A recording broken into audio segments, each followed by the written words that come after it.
How's it going, everybody? And welcome to our first ever episode of Spelljammer, Losers in Space, because I didn't think of a better title. So hopefully we don't get hit with the DMAC. Anyways, we are Swindler's Den. We play Dungeons and Dragons and other tabletop RPGs here on this channel. We're very excited to begin. This is going to be hopefully more of a fun, light show to balance out the dark, gritty Curse of Strahd. So I guess let's introduce our players. Up first on the layout, we got Lortomas. Hey, I'm Lortomas. Do I need to be saying who I'm playing? Or no, just tell us where people can find you, if you want. Here, honestly, I don't do anything else outside of Swindler's Den these days. So, all right, I live here. I live in the basement. Next up, BakaZombie. Wondering if I'd be in second again. Hello, I'm BakaZombie. You can find me here on this channel as both a player and a DM, as well as over on Interdimensional Library, which you can find on all podcast catchers, Spotify and Amazon podcasts, all that nonsense, as well as my Twitter, which is @ZombieBaka, where I tweet about the things I do and post mostly Overwatch highlights. And moving up a position on the layout is Ginghi. Congratulations. Nice. Great. I'm Ginghi. Just like Lortomas, you can find me nowhere. I'm not really much of a social media person, so. Hey, you can find him playing Pokemon Nuzlocke with me on my other channel. But Meyore. Yeah, I'm Meyore, and you can find me either playing or DMing here on Swindler's Den, and then also on my own channel, which on YouTube is of the same name. That should be down below if you want to see that. So, yeah. And of course, as I said, I am Grizlocke. You can find me on YouTube under that name, as well as here on Fridays for Curse of Strahd, Sundays for Stormwreck Isle, and of course, Mondays for Spelljammer Losers in Space. So, you guys ready? Without further ado, take a seat at our table. Let us tell you a tale. That was it, I think. I don't remember. You said the thing. I said the thing. Hey, if you like what you see, leave one down below and comment and subscribe if you want to see more. That's a good point. Yes. Episode 1. If you could leave us a like and a comment, it goes a long way. Subscribe to the channel as well. We're very close to 2,000 subs. Very excited for that. But let us begin. So, your work brings you to a coastal city set on a desert planet of Tarnok. The city streets are full of people promoting their wares and others talking about the night before's meteor shower. Mechanical contraptions walk pulling carts and carrying heavy boxes, but you find yourselves at your next job. One of you are already, you are already late. The dry oppressive heat is no aid in your efforts as we watch two men battling to squeeze a couch through a narrow doorway. We see a short, stout man going backward through this doorway, tugging on this big couch. Go ahead, Tommy. Introduce your character. Hi, I am Chef. I am a dwarf who normally wears a red bandana. He's got some black dreadlocks as well as this, man, what is that facial hair called again? I was just thinking about it today. Anyway, he's got a shaved chin, but he's got, mutton chops. With some light scruff around the rest of his face, kind of like a sun-kissed skin tone. But one of the first things you'll notice is the fact that he's missing one of his eyes, and it's like a cybernetic eye, and he's got a large mechanical arm, signifying that he has probably been in a pretty bad accident. Normally I'll wear an apron, and underneath you can see like pieces of like forks and spoons kind of weaved together to create like this kind of armor underneath him. And while we're at it, tell us your class if you didn't already. Oh, I will be playing a fighter. Awesome. Tommy, Chef, should I say? You're tugging on this couch while your feathered friend on the other side is like pulling back the other way, trying to like change the angle. Meyore, you being on the other side of this couch, what do you look like? Woo! So I play Lauren, a bard, who is essentially like a 6 foot tall humanoid barn owl. Pretty young, black eyes, light yellow beak, snow white feathers on his face. They go down his body and wings along his back, and it kind of traces into like light brown that bleeds into like darker brown patterns and whatnot. And he kind of thought he was going to be on quite the adventure. So he's wearing kind of like a white poet shirt covered with like a large buckled captain's coat with belts and cuffs and all those doodads. Just with like a dark green bandana and a privateer's hat with some green accents. Very nice. So how are you guys approaching taking this couch out of here? Because this doorway is pretty narrow for this nice elaborate couch. It's actually like got this really nice thick green cushion on it, embedded into it. How are you attempting to get this out of here? Because you got to, and your employer here is getting a little antsy. Chef, they are going to kill us if we break this couch. Just turn it with me. Lauren, you feathered bastard, you're turning it the wrong way. You're smashing me hand. You're a dwarf. Aren't you supposed to be stout? Can't you take it? And I'm like just really starting to like push on this thing as hard as I can, like trying to jam it off of me for being hemmed up in this doorway. So you're brute forcing it. Yeah. Athletics. Yeah, we're already doing a bad job. Here. Let's do it. Oh goddamn! What Chef, I believe in you. I think you can do this, and I want to give him bardic inspiration. Dude, it's pointless. Oh wait, it might not be.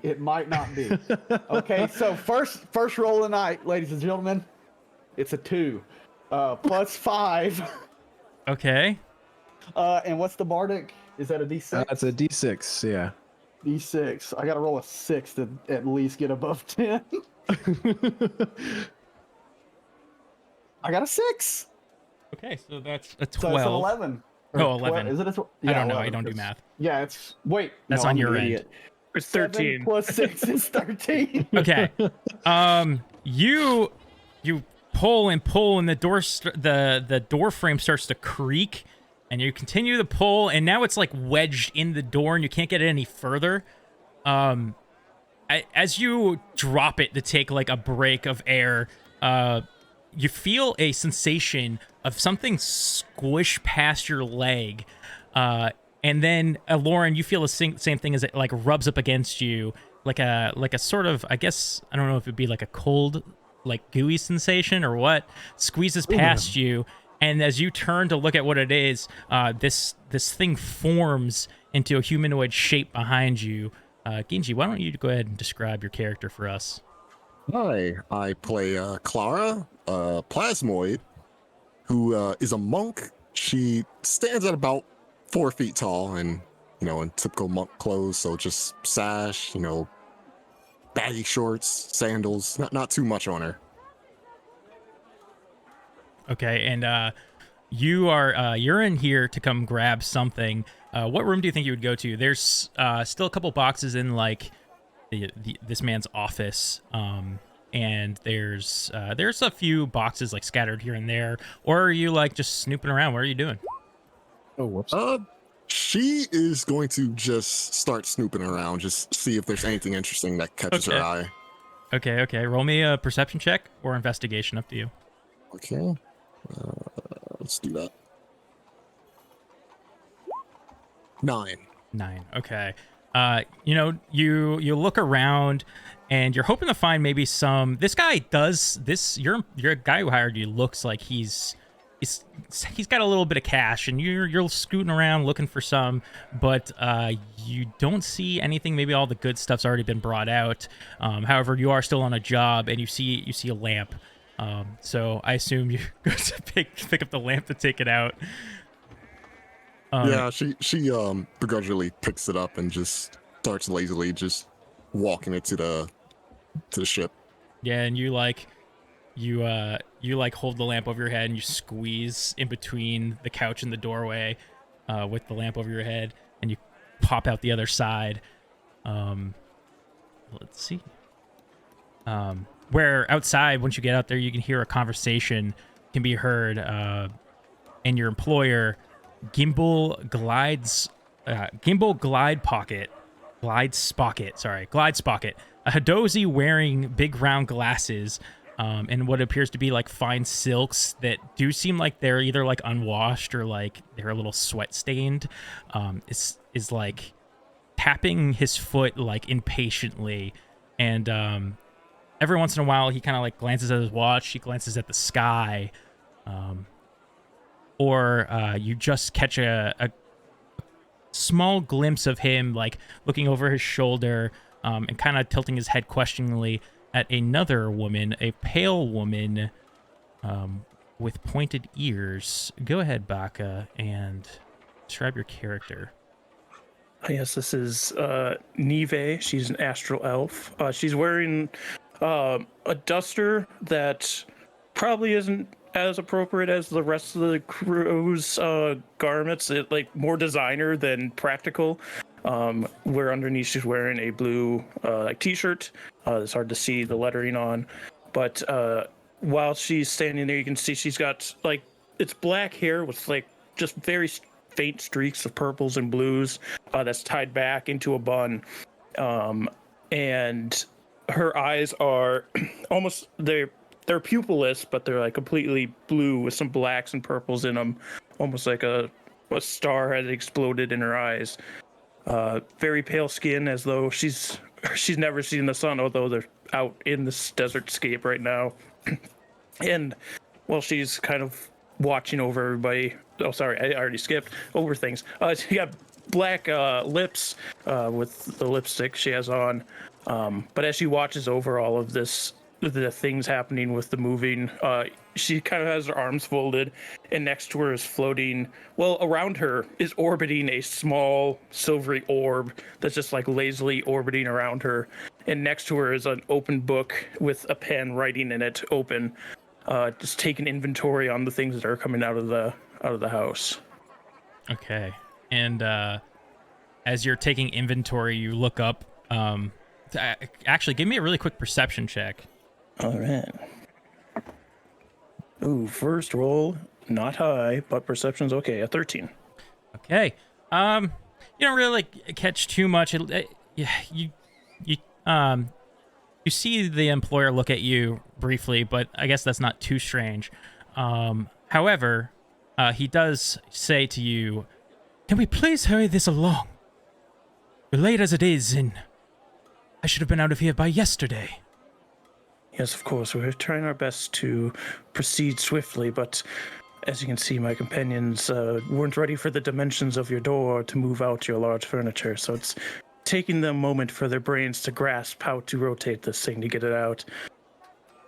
And I'm doing some calculations now to make sure we can get a more ideal situation for it. All right. And at this moment, that's when you hear the conversation's broken up by and the door frame cracks, and you guys pull the couch out from the doorway. Simon, scratch those notes. They got it out already. As the pen starts scribbling in the book and then continues writing. Ooh, here, chef, set it down. Just a moment. I don't think he saw anything. Here. We're like 30 feet from the ship. No. Hold on. Just put it down. Just one moment. And he'll drop his side, whatever chef does. He'll cast prestidigitation. Prestidigitation.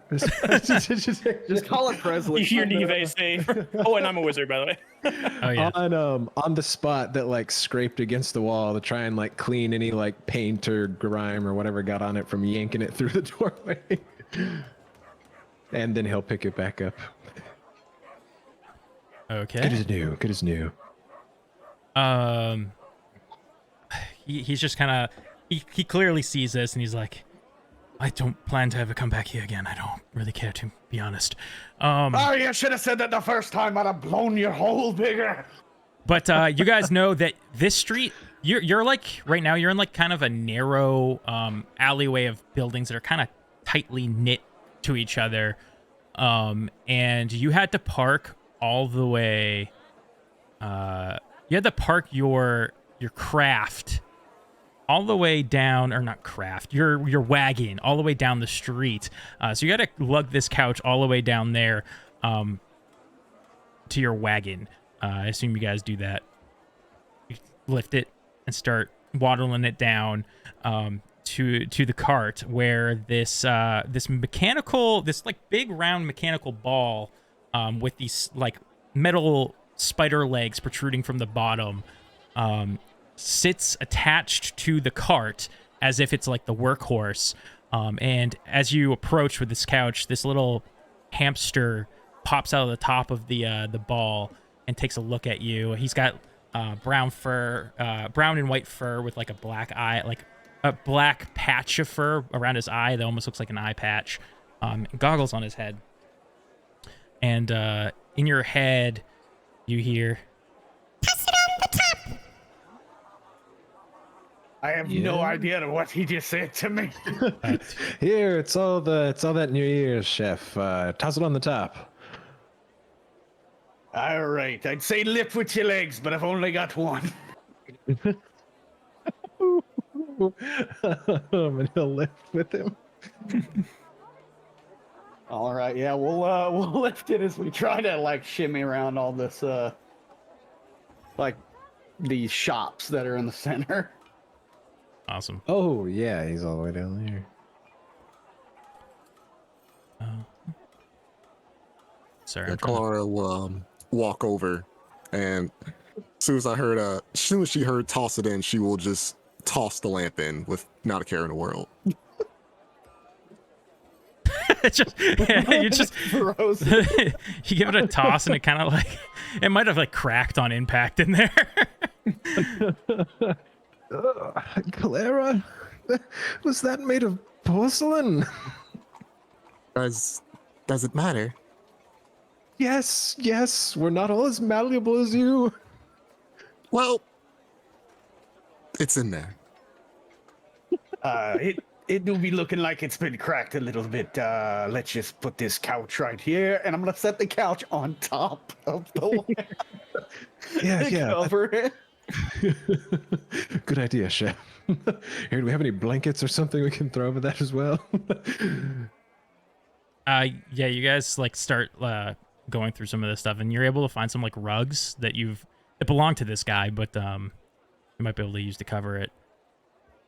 All the notes I took have been deleted, just like the words were. So we're flying blind here.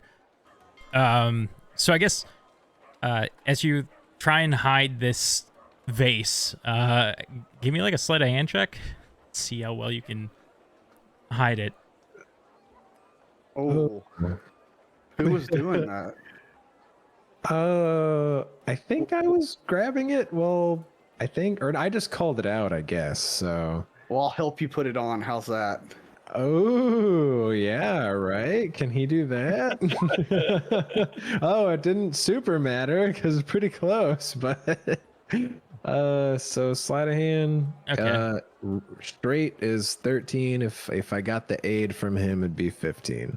Yeah, you're able to like wedge it deep enough in there, you think, and cover it with this rug that you think it'll be hidden enough until everything gets unpacked and is already in there, in his new place. So you think you'll probably get away with this. I like how he stacked all the breakables, all the fragiles on the bottom, and we just put a heavy Of course, On top of everything else. the couch is to keep everything weighed down. Yeah, exactly. You don't want anything It's flying out. Right. So at this point, as you after you hide the lamp and you get this couch on the top of everything, all the commotion around you of people talking and selling these wares and things starts to come down to a hush, and gets it gets a bit quiet.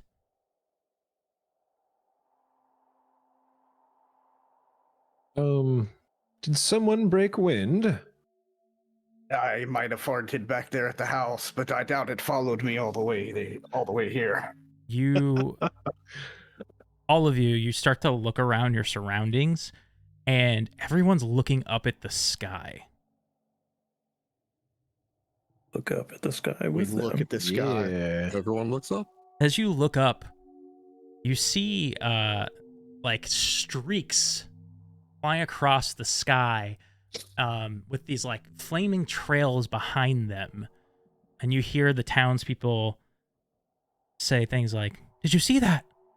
What's that? Should we go inside? It's rather beautiful." Can we tell what it is? Yeah, roll me a perception check. Well, here are my Baka rolls. 10. 10. You squint really hard, but the sun up there is too bright for you to see past. And it's making it too hard. You have to squint too much. You just see these flaming trails until they start to get closer and closer and closer. When you start to hear the townspeople panic and start going freaking ape, running. Can't say swear words. They begin to scatter as they realize these meteorites are coming right for them. What do you guys do? I think it'd well. be best to be getting back to the ship about right now. That's fun. And Lauren's gonna just kind of like duck down a little bit and whoosh, fly up to get off the ground at least. Neve, the Hadozi employer next to you is like, "Oh, yep, time to go, let's go." And he starts hurrying over down to the cart. You're gonna miss out on this beautiful opportunity. Leave the rest of the things. We don't need them. Let's go. Okay, hamster friend. Get a move on, and I'm gonna hop in the back of this cart, just on top of the couch. As you do that, these meteors make impact. Dust and debris fills the city streets. Your cart is flipped with Chef in there. Chef, roll me a dexterity saving throw. The couch lands on me. Uh-oh.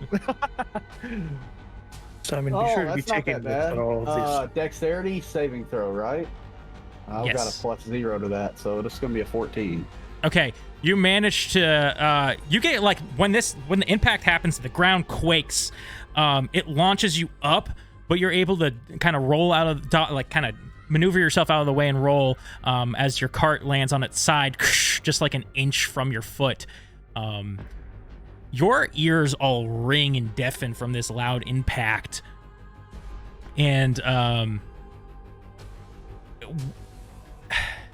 as the dust begins to settle, you hear, as your sound comes back, you hear this like crunching and screeching sound as you look up, and these like massive crystalline tendrils have started to grow up into the air. How fast are they growing? Pretty quick. Chef, a root seems to have grown off of this crystalline vine that's starting to sprout into the air, and it's like heading your direction. It's like bob through the ground and like taking root and then coming back out and cracking the ground beneath it. I'm gonna bring you guys over here just so you can see kind of the chaos going on. These things that look like trees, those are the vines. You guys are like down here. Place yourselves where you think you would be. I think like Neve and what's his name are still further Yeah, not as back far. there. But Well, if he's there, I'll be right there with him. Yeah, I guess I'd be like, I don't know. Maybe if I can change one of these bars to my height, it'll be easy to track. He would have just tried to fly above the dust, I guess, to get an eye on things. Yeah, you fly up into the air. Roll me a perception check, as you have like a better vantage point than anybody else here. Gotcha. Okay, so that is a 17. Okay, so you see that Neve and your employer are starting to run your direction. You do see these massive crystalline things growing and these roots extending out, and they're like going like right toward Chef. And they might wrap him up if he doesn't move. Chef, you better get out of there. I be seeing it. I'm gonna get up and like, I'll just shout behind me, Clara, if I was you, I'd be moving my ass.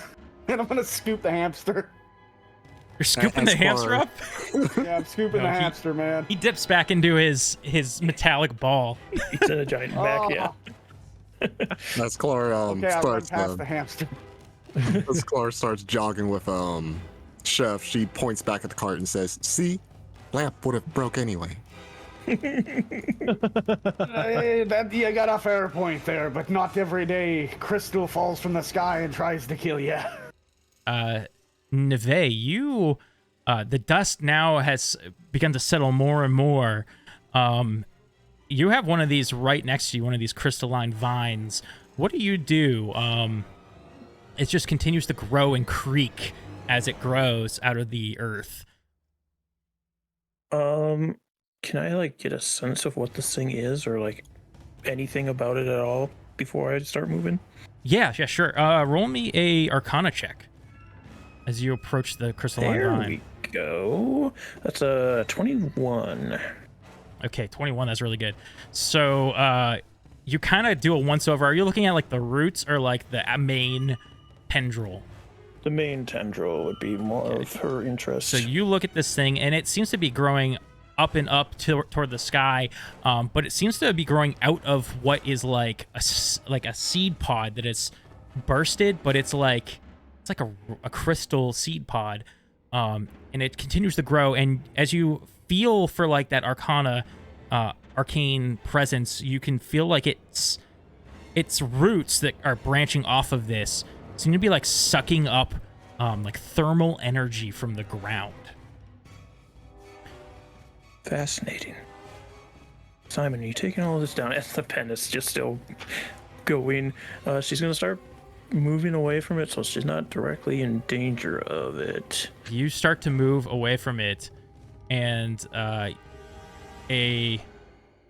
something catches your attention as you kind of were following that like thermal energy down the route. You do see like a crystalline pod that is like growing off of one of the roots, and it shatters, and out pops a creature that looks very much the same as these trees, like a crystalline, like beast on hands and feet. It doesn't look like super like humanoid or anything, but it is like that relative shape. The whole map shifted. I'm sorry. There we go. Okay. We're going to go into initiative as all around you guys, you do start to hear that shattering and popping and things jumping out. Let me get the turn order up. I forgot how to do this. It's been a while. Bam.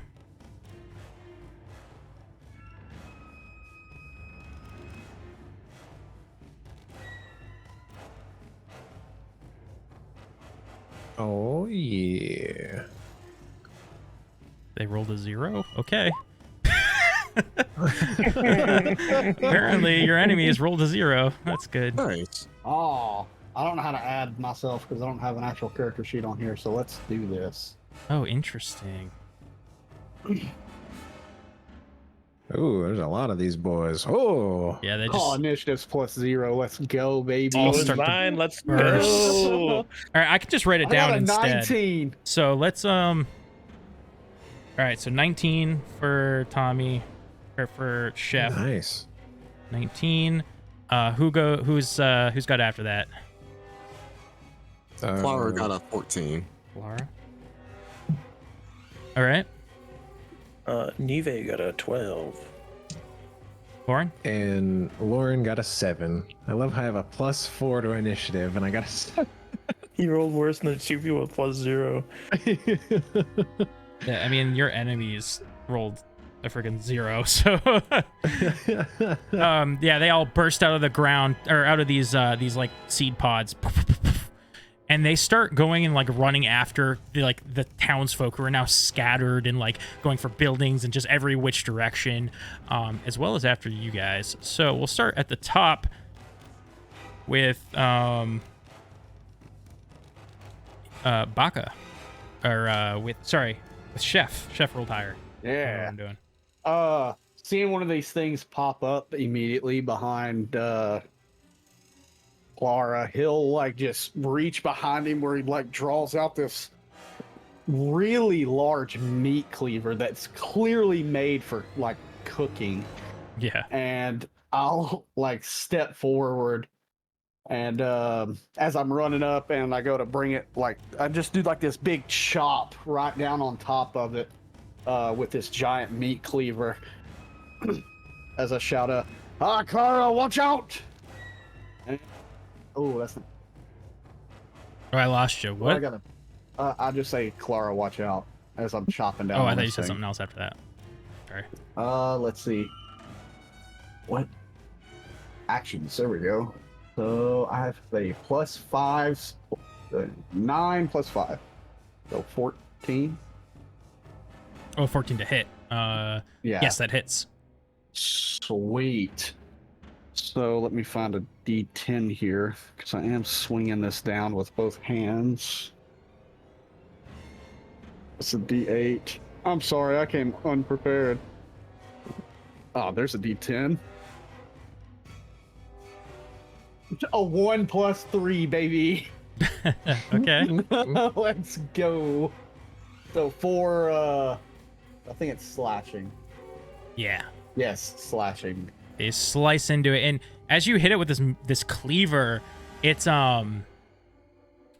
like makes like a bit of a spark off of your cleaver, and it's more like hitting stone than flesh. Okay. Next, or do you have any other bonus actions or movement you want to do? No, I think I'm gonna save my action surge. Right. Clara, you have one of these creatures right next to you. Chef has just like been launched off of this wagon, rolled up, it's jabbed at it. But also your cart is tipped over. So it's up to, obviously I'm just setting the stage for you. What do you want to do? Clara looks at the cart and just says, wasted job, wasted time. And she's going to just look back at the vine and kind of take 1 foot forward and just launch with a right hook at the vine. With Okay. an unarmed strike. Go for it. That is a 20 to hit. Yeah, that hits. 7 bludgeoning. Yep. And then we will... I think it's this. That's 8 damage. Awesome. Yeah, this thing, it pops out and gives you guys a fright, but you just so quickly react that it just didn't see it coming, and it takes some massive blows. It is still up, but it is weak. That will just do it for her. Okay. Neve. One is sprouted out of one of these crystalline bulbs that is not too far from you. Yeah. This is inopportune placement. And she's going to raise her hands up like nonchalantly and activate her boots levitation and start floating 20 feet up. Ooh. Does it get an attack of opportunity on you? It would get an attack of opportunity if it wanted to, yes. All right, it's gonna go for that. It sees you starting to levitate up, and it's like it's jumping up and trying to like reach for you. But you're too quick. and it's unable to get you in time. These things probably stand like 3-ish feet tall, and it can't jump high enough to get you. And then down to the Hadozi man. Just, I would suggest getting a move on if you don't want to be injured. I have some experiments to conduct on during that time, and that will be the end of her return, because that's her action to do that, unfortunately. Okay. Next, we're gonna have the Hadozi go, and he takes the disengage action. He's gonna run down toward you all. Quickly, let's go. Get your cot. It is Lauren's turn. All right, so Lauren is gonna kind of like get a little excited and do like a little loop in the air as he like grabs his lute out from behind him and like starts strumming as he's like, now let me tell you about a powerful mage, and he's like kind of points at Neve and like just a little kind of like does a snap, and he's gonna give her bardic inspiration with his bonus action. Nice. And then he'll just say, and you're so ugly, so please come back from where you came. And he's gonna vicious mockery the little monster below him. Okay. What does he have to roll? Or is vicious mockery just a hit? It is it's a wisdom save. Yeah, DC 14. Guys, my bad dice rolls do equate to bad dice rolls as DM. So he fails. Yeah, we're gonna win the game. He fails. Oh, nice. Yeah, so he takes 3 psychic damage, and then he has disadvantage on his next attack roll before the end of his next turn. Yeah, he's like grabs at his head, and he doesn't even have like, he doesn't even know what you're saying, but he grabs at his head, and it's still not enough to kill him, unfortunately. Darn. Oh, and then also just the inspiration can also be used for magic damage rolls as well. Yep. Just so that's known. But yeah, that's all you get. He's just kind of hovering there above that, starting his tune. Okay. All right. So it is now the turn of the blights. So the one right up on Ginghi and Chef. It's gonna go for Chef not Chef. Sorry, it's gonna go for Clara because she was the last one to like hit it. That it knows where the source is. Okay. It rolls a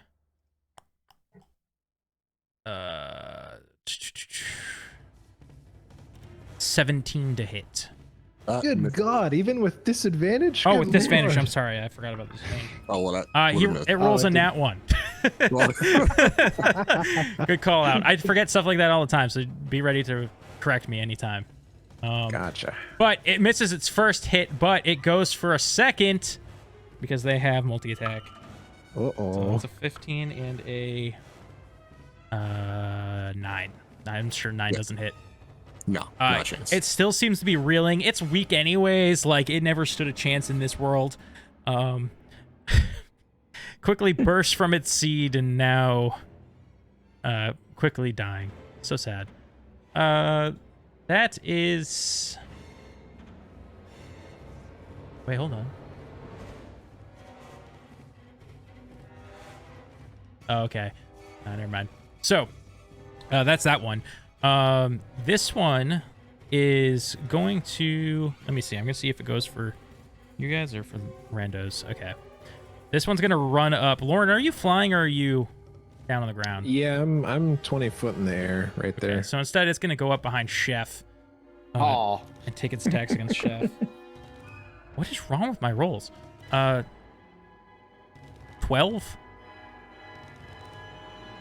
No, I don't think that hit. Oh, no, it definitely don't hit. All right, one more. This one's better. This is So a used to having a low one. 16.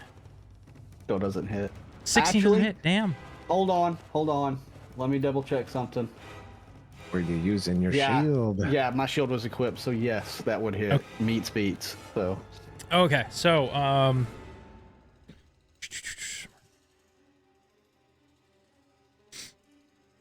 Okay, so you're going to take. Man, you're gonna take 4 radiant damage as this, its arm like extends and grabs into like your side belly roll, and you feel, love like handle. you're the love handle. Me love handles. What are you doing back there? And it seems to have a really good grip on you, as if you're grappled. Oh, Grappled by your belly fat. it's just like it's so jiggly yet so firm. Okay. This one is gonna run at your employer. Okay, that is gonna hit.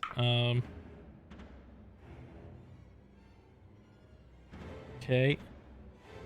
So your employer, he gets like run up on the side, and you see this one actually grabs behind him too and is like leeched onto him, holding him in place. Oh. The second one's no, he would have an advantage if he's grappled, right? Or no? No, that's only Okay. a And restraint. the second one's a nat one as well. So only the first one hits. This one attacks this random townfolk over here. That's my third nat one of the night. Nice. That's a 2. Okay. And let's see. This one that's hiding closest to the tree. Hold on. This one on the GM layer? It is. Oh, so it doesn't exist. It goes and it runs up onto the one over there. The commoner over there. And you watch as this commoner gets like tackled, and this thing just all fours lurch into her and start like draining her of body heat. Ooh. Neve, the one under you, it probably can't. I don't think it has range. Yeah, I'm 20 feet in the air, so. Yeah, it doesn't have any range.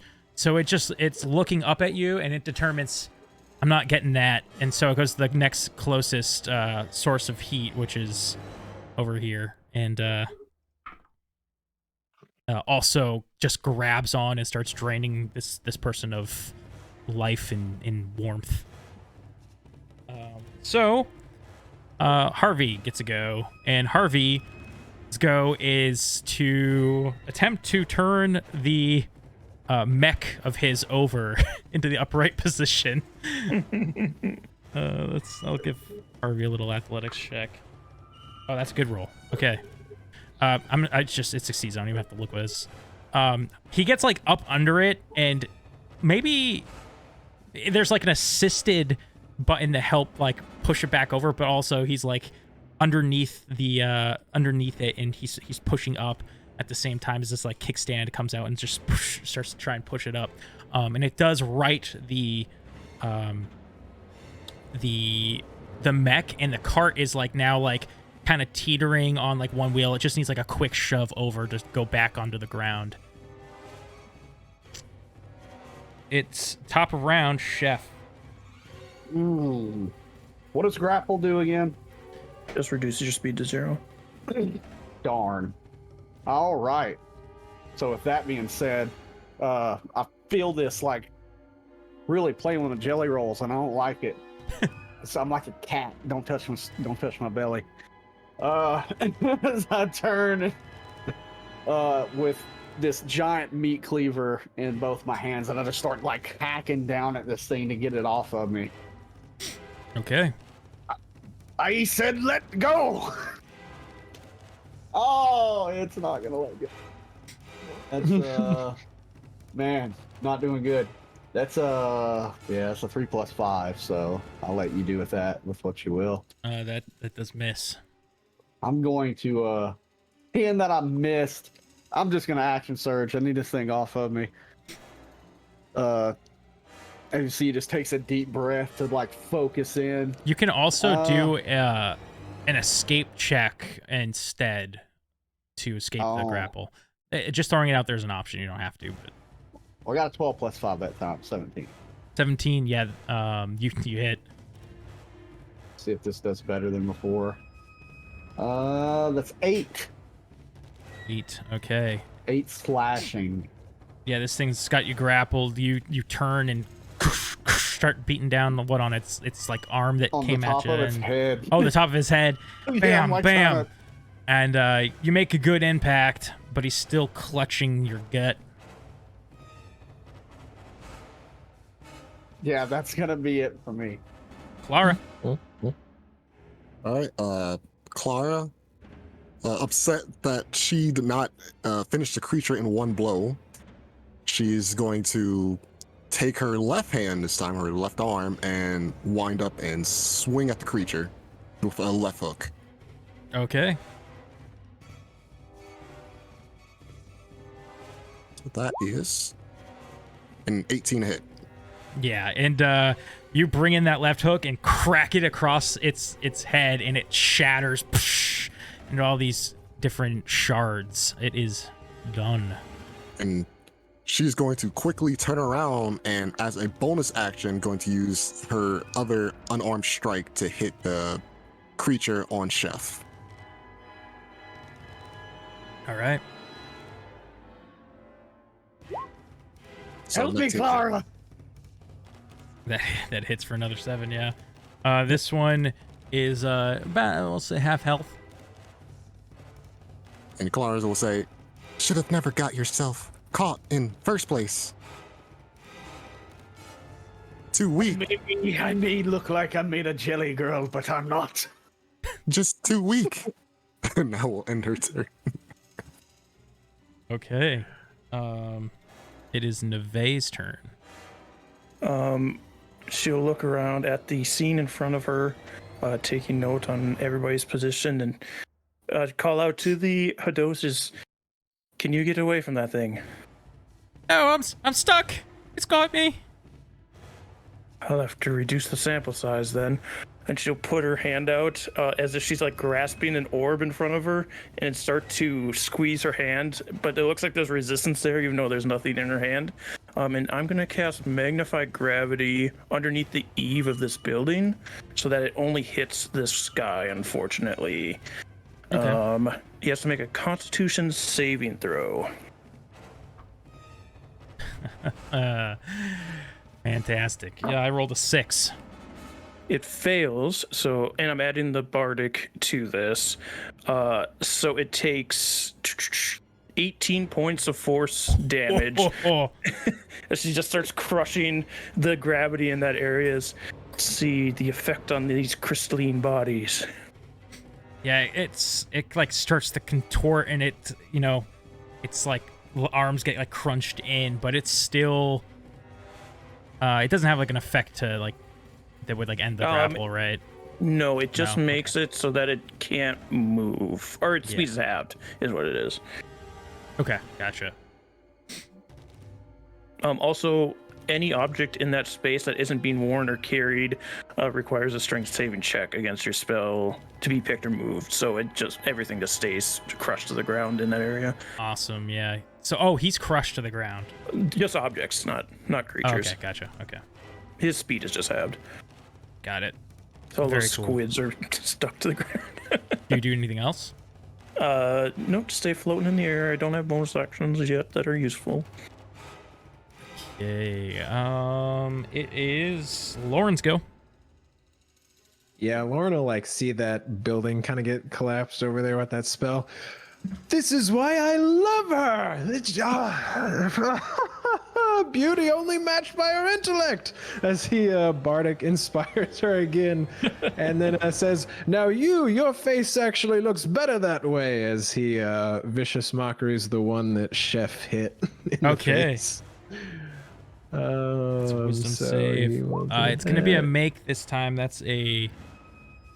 Actually, it might not be a make. A 15. What's your Oh, save? darn it. So that Oh, it's succeeds. Yeah. So yeah, nothing happens to it. This one, it's almost like you can't reach this one's mind because it's like enjoying its nice, tasty chef flesh. Am I actively losing weight right now? It's like liposuction. Harvey's taking notes on a new device. We gotta keep one of these things. Okay. It's the blights go. This one. So the one that Chef has, the one that's grappled Chef. Now that it's got you grappled, you actually feel as the thermal energy is being drawn from within you. You start to feel cold, and you're going to take. Is it a weapon attack? It is an attack, but it's a plus 20 attack. Why did they do that? It's gonna hit. It misses. You have so much belly. You have so much belly fat there. You're like a walrus. It doesn't even start to feel cold yet. It has to be insulated very well. You can feel it like draining the fat, but you don't feel the cold effects yet. So no damage. My belly in enjoyment. Because my fat mouth can't not jinx myself. It's got a plus 20. It's gonna hit. It misses. But it's the one that's like gravitied. Still has this dude grappled. So okay. Unless I roll another nat 1, which would be the 5th for tonight. Nat one. No, that hits. Okay. And he drains a little bit of thermal energy out of this Hidozi. He's not looking great. You'll have to act fast if you wish to save this man's life. And you do hear, I'll pay you triple if you save me. Now that's what I like to hear. I can make a lot of biscuits with that gold. No, not enough. Quintuple. Quintuple, whatever you want. Just save me. What about sextuple? No, I don't do You're that. asking him for what now? Are you old enough to know what that is? Okay. Doesn't matter. He wants his life saved, yes? Yes, I'll pay quintuple, sextuple, whatever. Octuple even. I don't know what that means. We'll talk about it later, Clara. You I'm hear counting. This guy's in front of me draining me, and I've got my fingers trying to figure out what that is. You all hear in your head at the same time. Get to the bubble wrap. This is a tongue twister. Get to the bubble wrap bullywog. Captain's orders. Your Captain Fluffy be needing us. But the money. It is now Chef's go. Man, that. Oh yeah, these guys. Chef ain't gonna lie, that money be sounding pretty good. He needs to make some more biscuits. The rest of the blights are siphoning energy off of the commoners, so don't worry about it. Yeah, I'm gonna, I guess, do another chop down as I take this blade out of its head, out of this crystal head to try and aim back where I originally hit. Okay. I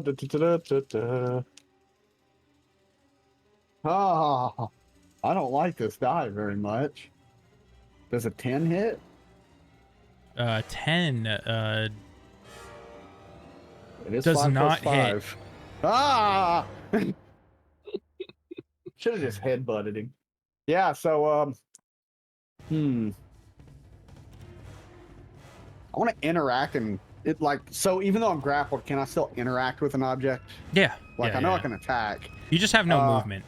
Yeah, I'm just gonna reach behind me and pull out what everyone sees to be this large bamboo wooden cutting board. As I strap it onto my arm and just you try to use that as a shield. Okay. And that'll be it. Clara? Laura's going to look at Chef and say, Chef, fight, get strong, stop being weak. And she is going to run off and try to help the person that they're getting paid from. So, Lauren, that little slime girl's got quite the mouth on her. so she takes an opportunity. No etiquette. I'll say this one actually has Chef grappled and is not able to let go and go to grab you. Ooh, nice. So she's going to attack at this guy right in front of her. So she's going to basically just charge at it, and then as she's running, she's just winding up her right fist and then just launching it. Okay. Almost like a goofy. Strike. Oh, it she misses. rolls an 8. So with bonus action, she's going to do it one more time.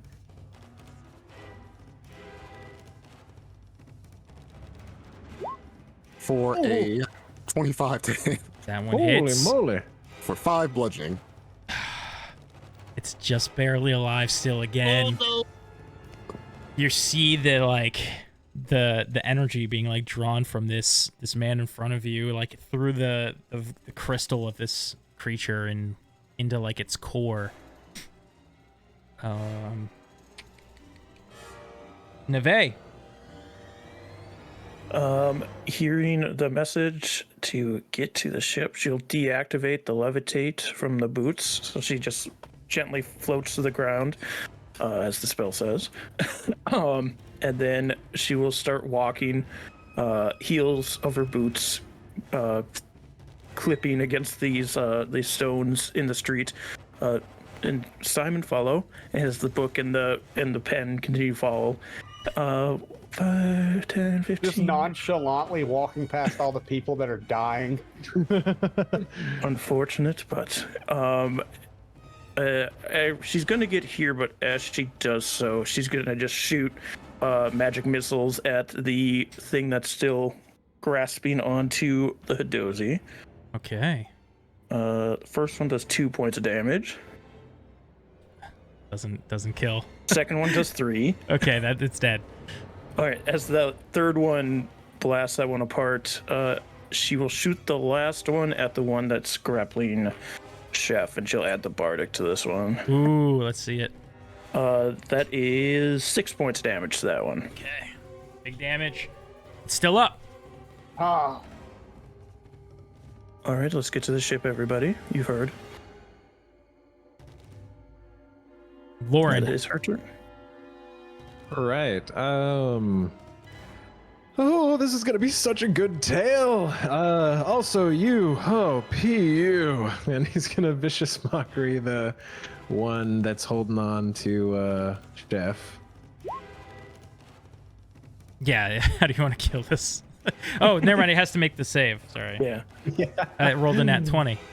Nice. It's my tongue every time. I'm like, oh, it hits. Lauren, I love a good joke as much as the next person, but I don't think it's working on this one. Oh, he's just resistant to my charm. I think he's preoccupied with a tasty meal. Yeah, so he's gonna just fly away from Chef a little bit. Everyone's a Goodbye, Chef. And he's gonna like fly above this one that's got a hold of this woman and just like start making noises and like shaking his arms, trying to get its attention. All right, you know what? Roll me a performance check. All right, let's go. Oh, that's only a 10. Darn it. Okay, we'll see what happens. This one does seem to have this person like really in its grasp and is like draining from it. So it doesn't seem to pay a whole lot of attention to you, but maybe thinks you're its next snack. All right, yeah, that's all I got. Okay, that would be these blights turns. Chef. Again, it saps and it saps. Will this be the Rolling sixth nat nat one? It's not. So you're going to take 3 cold damage as it's finally you feel like you lost like a good like 10 pounds on that side, and you finally start to feel the cold of that thermal energy being drawn from you. 3 cold damage. I start like my teeth start clattering. Okay, then let's see. That one's dead. These commoners are dead. Oh no! I think that commoner has one more round because it's giving them each 1 round of being distracted. So, Lauren, are you flying still? Yeah, he's still 20 foot in the air. He just did a horizontal move. Okay, so this one that you just went to go distract is now looking up at you, just trying to jump up. It's gonna actually you're 20 feet up. Did you say? Yeah. Okay, 20 feet up. So you're just a little above this like overhang of the entranceway of this building.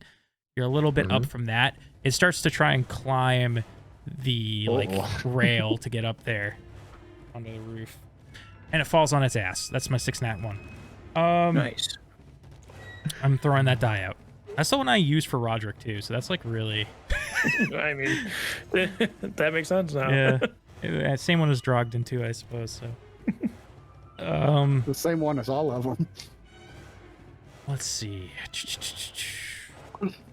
Yeah, the rest of them, now that they've like finished their meals, this one charges off to another town person who is kind of like cornered at this building because there's a root that's like grown and spurted out, blocking the back path, and she was just so nervous that she froze, and now this one's turned to her and going to attack.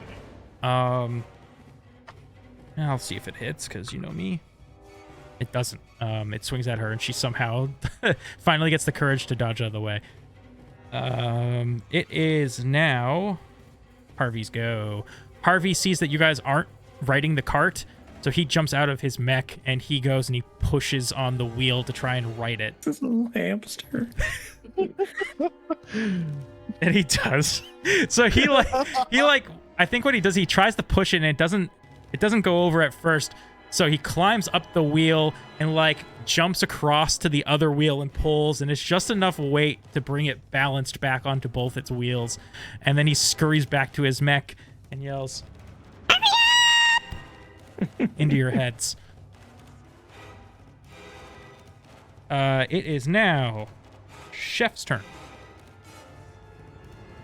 Once more into the breach. Oh, thank goodness I changed to my orange die, which is the one that I really love. So 17 plus 5. Yeah, that's a hit.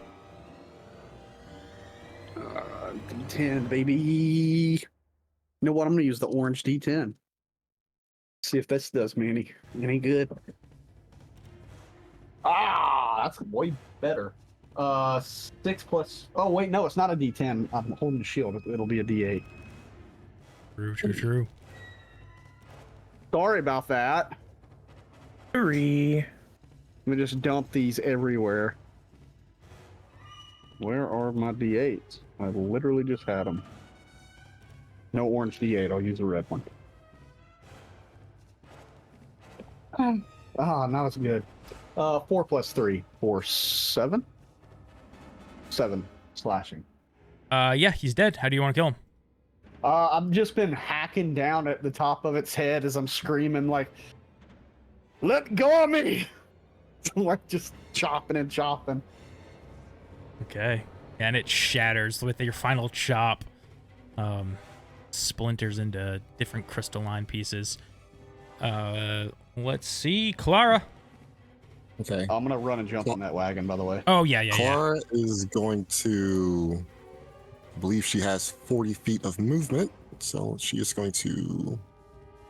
It's about like here. Yeah, she's going to move right down there.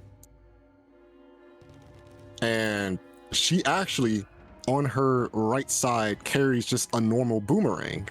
And so, if, correct me if I'm wrong, the way boomerangs work, if I miss, it returns to my hand. But I also saw, if the DM wants to add in a reaction to catch it, they can. So, and also, I guess if I hit a target with it, it just falls to the ground. So, Okay. she's going to throw her fine. boomerang. Or your boomerang.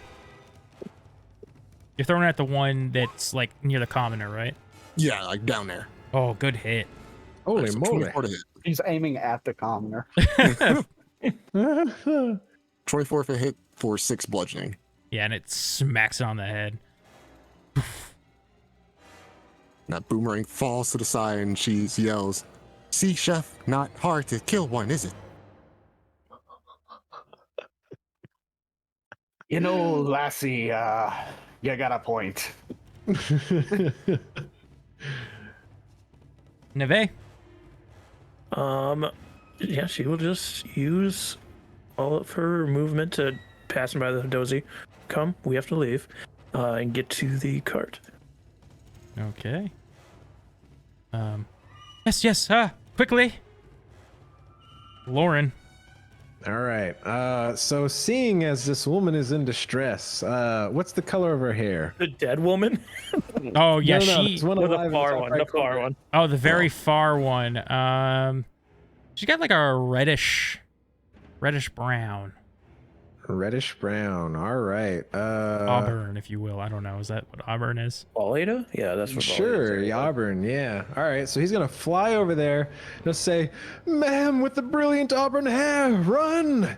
And he is going to say, "And you," and he's gonna kind of like almost air guitar over the lute, and then just like kind of whisper a melody that only this thing will hear as he casts discordant whispers against it.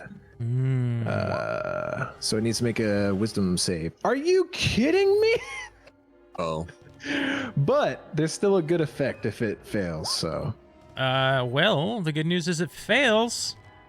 Thank God. All right, so it takes 5 psychic damage, and it has to use its reaction to run as far away from me as possible.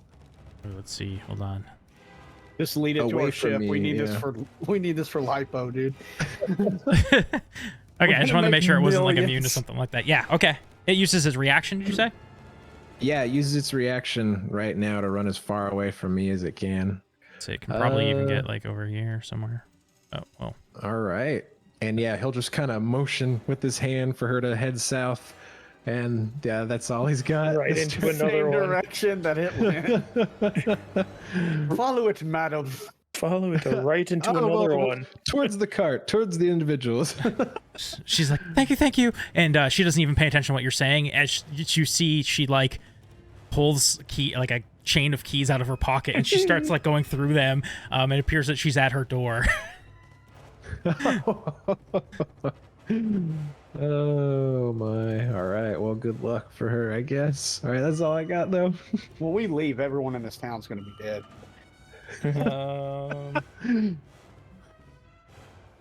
There is no hope for them. The blights finishes off this victim. It hit that one. Yeah, it did. Okay. Finishes off this victim. And now is like waiting for you. Harvey's go. He's going to hold his action for Lauren to get back. I guess Lauren can fly.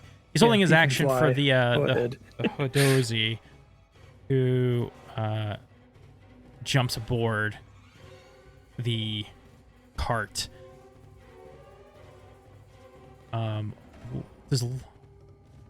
What's Lauren's fly speed? Huh? It's 30. So, like, technically I could take a bunch of dashes, but Yeah. be like a little bit behind it, I guess. We'll say, like, the threat is mostly gone from here, so we can... Well, I guess... let's keep going through the order just because. Because I think Harvey would wait for you, since he knows you're not as fast as this machine. Oh, okay. So I guess we'll... Chef, you do see one blight that's now turned its attention to your cart. You don't have to do anything if you don't want. You can hold an action, or Nah, you can this jump girl's off. got a mouth on her, man. He's gonna try and prove a point. I think I got it this time, Clara. So I like run over to it.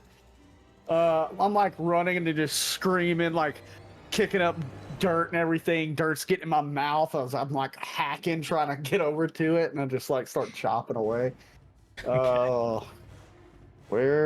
There's my orange one. 16 plus 5. It hits. Yeah, I do have an orange D8.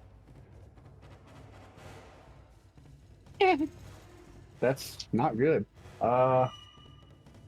It's not bad. It's 5 plus 3? Yep. 8. Yeah, 8. Okay. 8 slashing. You fallen for its trap card. Oh no. Oh no. No, you're fine. Go ahead. And yeah, I think that's gonna be it. I don't have it like any bonus actions. Clara? All right, Clara is going to run up directly behind Chef and kind of slide over. And as she's sliding, she's going to launch a kick at the creature with an arm strike. Oh God, it's 9. Oh, you go for the kick, but your momentum's not quite right because you're sliding on like sand, and so all it does is spray some sand up in between Chef and this monster. So with that one kick missing, she spins around and launches yet another left hook at the creature with her bonus action. Hits. For a 25 to hit and 5 bludgeoning. Ooh. Awesome. Yeah, you slide under, you miss, but then you come back up with the roundhouse the other way and like the reverse way and do some good damage. It is still up, however. Neve. Simon, just saying, the pen just stops to like pay attention to what she's saying. Those bodies seemed cold, and Chef was chattering. I want to see how cold affects them. And she's going to use Frostbite as a cantrip. It has to make a con save.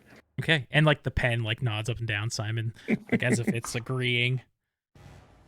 That is a 13. 13 fails, but it does only take 1 point of cold damage if it can. Ooh, rough, yeah. Let's see. I think even if it resists, it does. It would still just be do 1. So yeah, it takes 1 damage. All right, inconsequential. We'll proceed. And that's her turn. Ooh. Lauren, it does appear that your crew is waiting for you. All right. Is this person to the south? Are they like trying to get in their house as well? That's a good point. She's starting to run, I guess down this alleyway. Okay. So he is going to use his action to dash south. Wait, why is my Q thing not working? It was right there, right? So yeah, I guess I can get right over there. And as he like flies above, well, he's like, get out of here as fast as you can. And so I guess he's here. He's 20 foot in the air. I guess could I just like close my wings and fall down on the cart? Yeah. Well, how are you? Oh, I mean that's a potential. I mean that's only 6 bludgeoning. That's fine. Oh, Yeah, actually, we'll I have an see. idea for this. Yeah. So he's gonna close his wings to fall, but as he starts falling, he's gonna cast Featherfall with his reaction. I can do that, right? Look at that. Yeah. You take no damage. Yeah, and just glide down As to you the ground glide on this cart. down. I was gonna have you You roll. and Nevaeh are sitting on the couch. I was gonna see if you landed on the couch, but Featherfall works much better. As you nicely fall and land on the couch, all nice and You softly. put your head in her lap with your arm like that. As you land, she's just like, "You're learning. Good. Gravity can be your friend." Ah, yes. Oh, serenade me with more facts. This Not if you continue talking like that. this There'd be a blight strange tension over there, Clara. is going for its next meal. Nat 20. Nice. Oh, Hey, it happened. on who? You. Oh no. You're the one with all the fat stores for it to suck out. I was hoping it would be Clara so I could impose disadvantage. I rolled 2 1s on the damage die, so you take 5 radiant damage as these impact into you. On your I'm like getting close to not feeling good. low damage, but yeah, now it's got you grappled again. Assert dominance, Chef. Harvey starts to move the cart, Does he So grab the other side so it'll like shrink that side to make me proportionate? yeah, totally. Harvey starts moving the cart. All of you can move with it if you want. He does stop it like around here. The cart doesn't actually move, so just move your tokens like. You didn't make a cart token? No, I was too lazy. dare Harvey's the cart token. Everyone hop on Harvey. It is then. We just went the blights and then Harvey. Okay, chef. Yeah, I guess I'll chop down. Do a little choppity chop.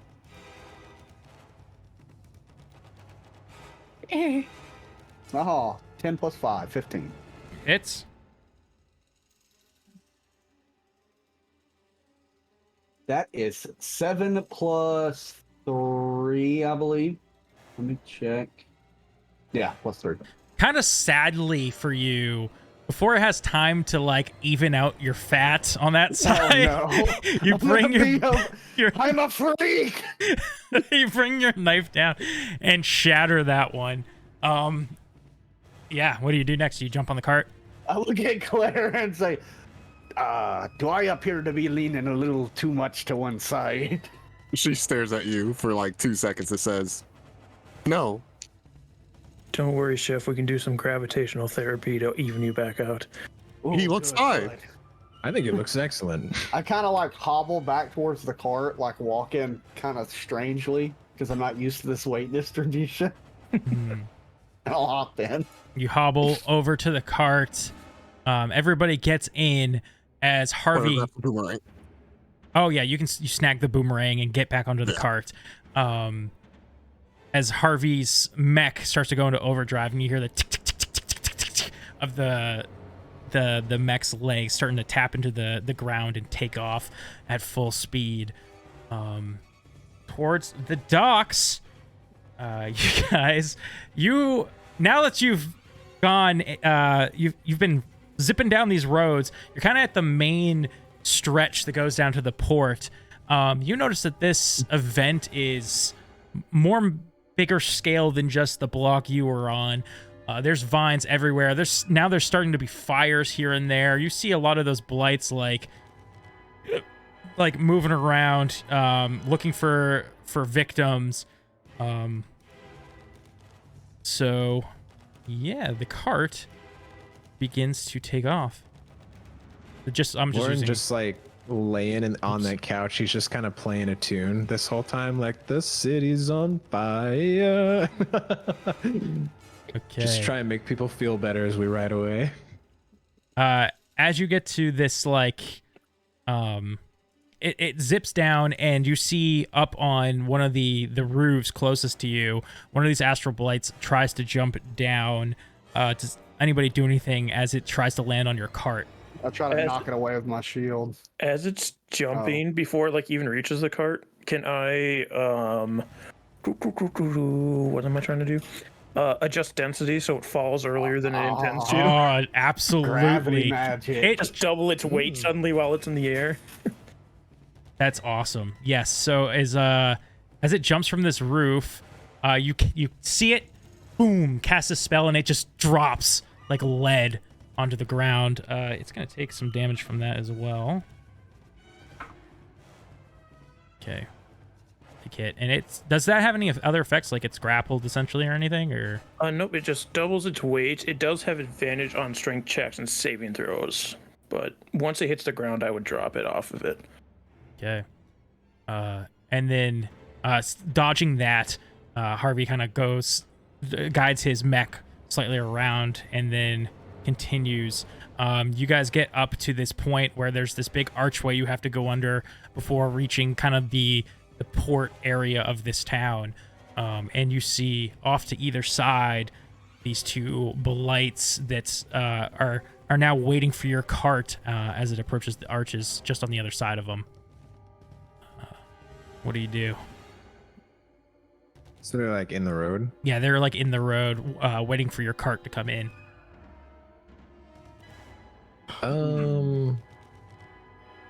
So Lauren would do something as they attack, but like if they try to grab the cart or something, he would silvery barbs the one on the left, I guess, as it Okay. tries to grab.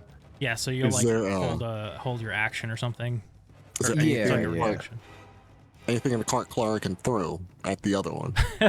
The lamp. You look down and there's the lamp. It's jostled out of the rug.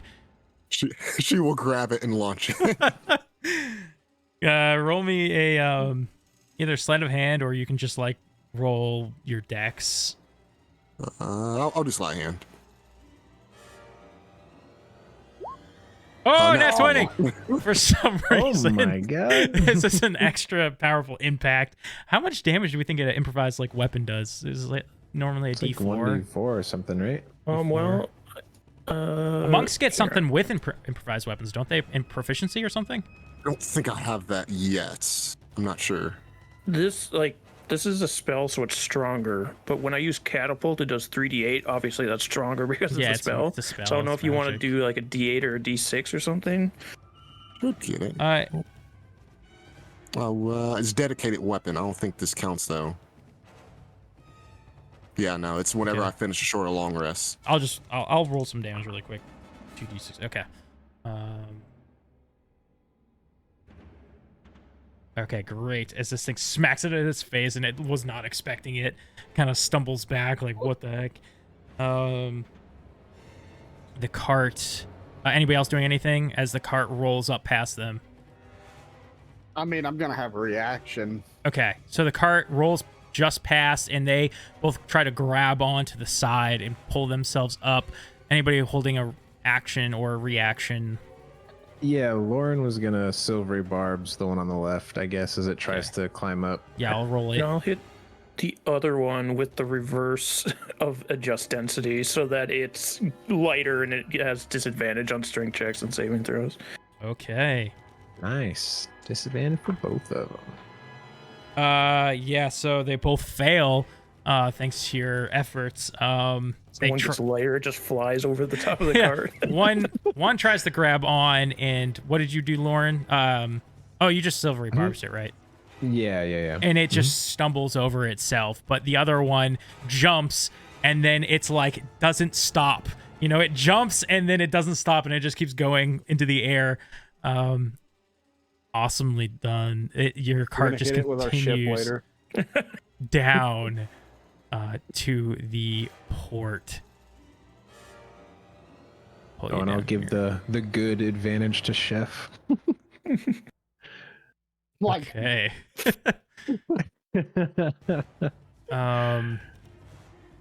Uh-oh.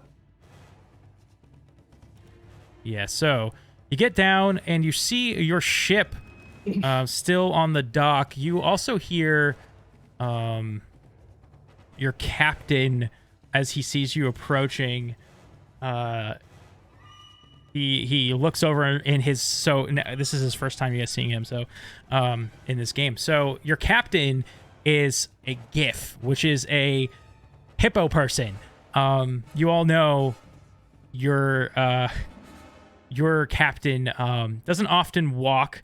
He does have two peg legs that he does attach from time to time. However, he much prefers while he's aboard his ship and sometimes off, floating in his spell jamming chair, which you guys will learn more about. But it's a magical device, magical chair that floats and allows for some interesting stuff with the ship. So, I'm just picturing the fat dude from Jack and Daxter. yeah, he's a bit overweight, unfortunately, and he's got this big Ooh, Admiral's hat? admiral's hat on his head and a monocle, the whole 9 yards. And he looks over and he says, We're in some trouble. Aye, Captain. You see that I can't hear you.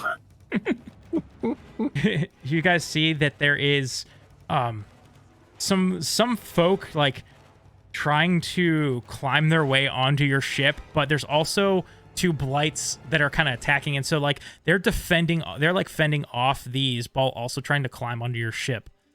What do you guys do? There's more than enough room for everyone, I think.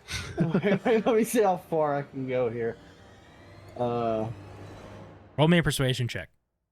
Oh, yeah, let's do this. I can do these pretty good. Oh, 22. Nice. They kind of all look back to the one that appears to be their leader, and he just kind of like nods and he's like, "Right, help us fight this off. We're bored. All right. You're gonna have to lead that cargo behind, though." Still quintuple without the cargo, yes. The sextuple. No, I would rather right. keep my cargo. It's all the way here now.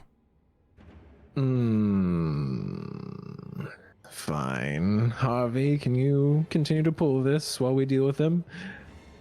Aye, sir. All right, well, you want to smash some more spaghetti rock monsters? Okay, let's we'll keep the same initiative. Screw it. Chef, what do you do? I would end up having to dash to get right. Oh, that's true. below You guys this are guy. all in the cart, so if you want to hold actions as the cart goes, we can continue doing that. Oh, okay. Yeah, I'll just stay riding. Yes, We the say cart. we're gonna help, but we're just hanging out in the cart. The cart brings you guys all the way up to there. Yeah, so I guess as we got closer, Lauren on his would just... Oh, I guess we're doing the thing, so I guess first it would be Chef, right? Yeah, first Chef. Let's see, huh?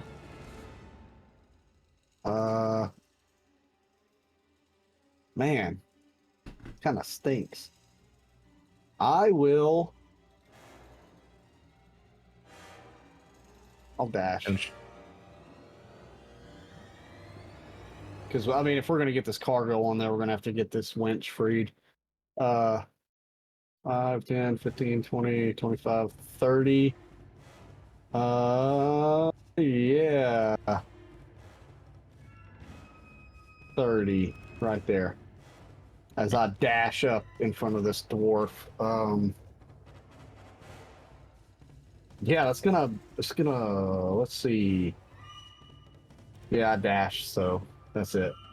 Okay. Clara, it's your go. All right. She will hop off the cart. And do I need to make a roll to like move through these guys, or it's fine? Right now we'll say they're your allies, so you can move. All right. Oh, So she- plus you're small. Don't you have? Isn't one of your abilities as a? I have Plasmoid? shapeshift, but it costs an action. Oh, okay, gotcha. Yeah, you can move through them though, because right now, consider them allies. Plus, you can stand 2 by 2 here, Right now, he anyways. says.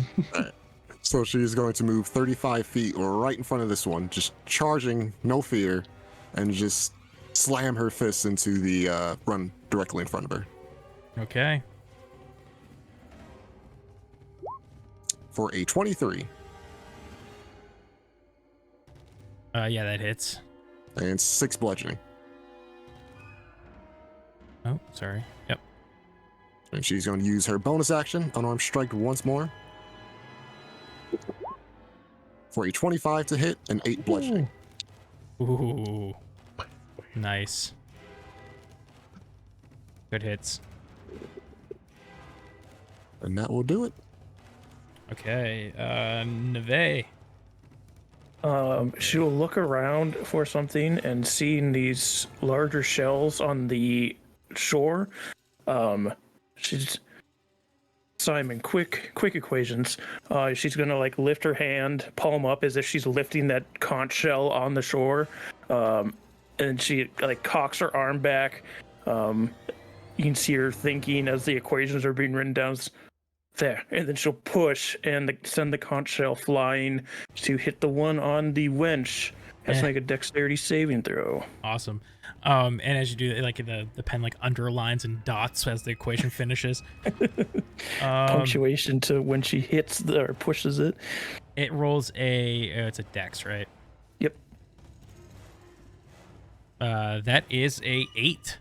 That fails. So we will take 3d8 worth of bludgeoning, which is a total of 19 points of damage. Woo.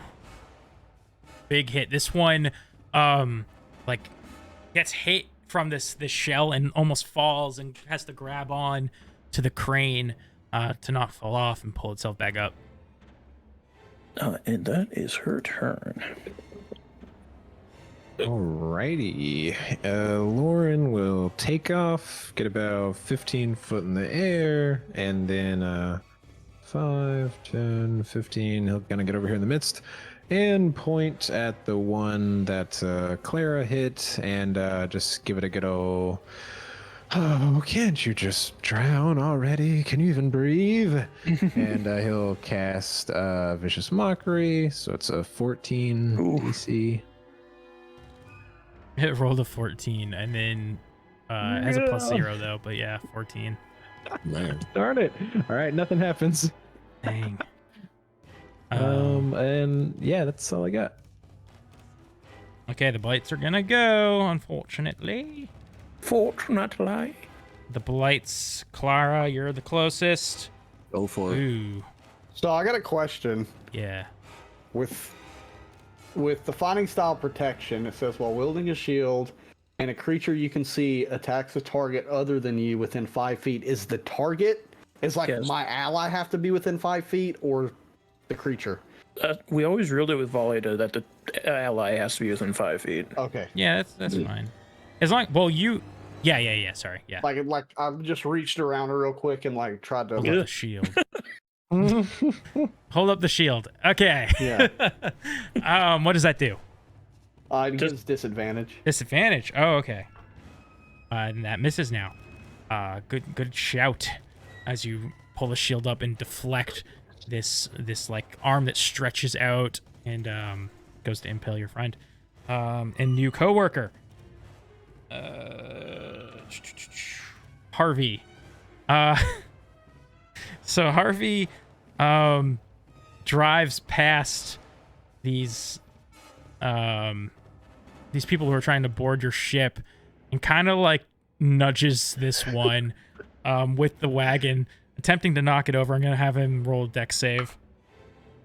He fails and splats down into the water. You hear the splash and the water comes up. Harvey's like, There's no time! and he shoots these out of his mech. These arms sprout out, and he shoots these 2 grapples onto your ship, and they grab on and tighten. And you see the wagon it's now like taut, and it's gonna begin like pulling itself up. We'll have. Hold on, he should be over here with the cart somewhere. Yeah, I'm with the cart too. The one that is behind Chef, he's gonna shoot like a. Hold on, what's this guy got? Does he have ranged, or is he completely useless right now? He does have a crossbow, so he's gonna pull out a crossbow and try and fire it at the one on the crane. Nat 1. That's what, Nice. number 7, 8? Yeah. Horrible shot. It just flies off. Darn it. This other one saw Harvey push this one, and he's gonna try and fire his crossbow at Harvey. And he misses as well. Okay, guys, I need a new die. Okay, it is top round. Whoa. Oh, are you doing Oh something? no. He was just saying whoa now to everyone. Yeah, go ahead. Chef, it's your turn. Harvey is getting ready to go. Oh, you're muted. Yep. Yeah. My headset was almost about to die, so I got y'all running through the speakers. I am going to do. How big is this this crane? Man, how tall is a ship? It's pretty tall because it has to be able to load cargo onto the ship. I don't know what you would say that is, like 20 feet. I don't know. Okay. I'm going to try and climb that crane. Ooh, okay. You don't have a climb speed, so that's half movement, I think is the way that is, right? So, let's see. To get to here, that's 20 foot up. So I'd be like halfway up this crane. Yeah. All right. So whenever when you go to climb something like this, is it like whenever it just, could I try and dash up it? Like move quickly up the crane? Yeah, you could take the dash action, and then, it's still halved, but so you'd move 30 feet up. So I could get up on top of it at least. Yeah. All right, I'm gonna get up on top of this crane. Awesome. You get up, and now you're face to face with one of these fat suckers.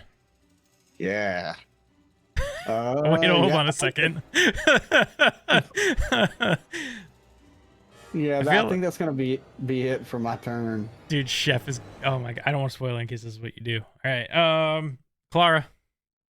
Clara looks up and yells, "That's it, Chef! Fight!" And she's going to turn around and just keep wailing on the one in front of her. I like how rude Clara is, but yet so inspiring at the same time, like encouraging at the same time. Oh, that's a 10. Nah, She's misses. a child. No Bonus filter. action. Hits. 22 to hit for 6 bludgeoning. Okay. This thing is looking very, very weak. And that will do it.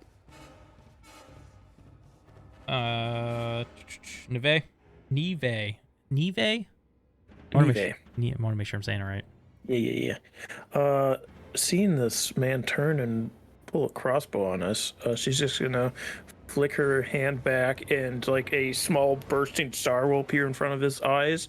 I'm just trying to essentially scare him enough that he falls off the thing. I'm using prestidigitation, so it's up to you how this affects him. So I'm like creating a burst of like fire in front of his face to scare him enough that he falls off the dock.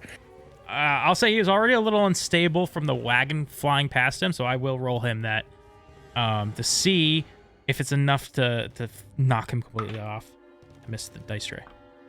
It's a nat 20. Okay. Well, Damn. at least they're balancing a little. Yeah.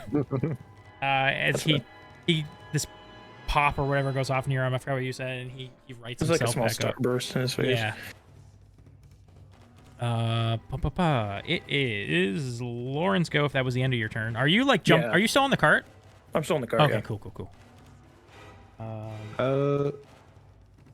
Yeah, so Lauren will kind of like take a quick glance like, idiots, stop attacking it. Just climb on the ship. We'll deal with this. And how high is this one over here? 20 feet. 20 feet? Okay, so yeah, he'll fly up another 5 feet, hoping that the human dudes will chill out and just climb on the ship. And that's 5, 10, 15. All right, yeah. And then he's going to use a bonus action. Chef, if I fail, you can do it.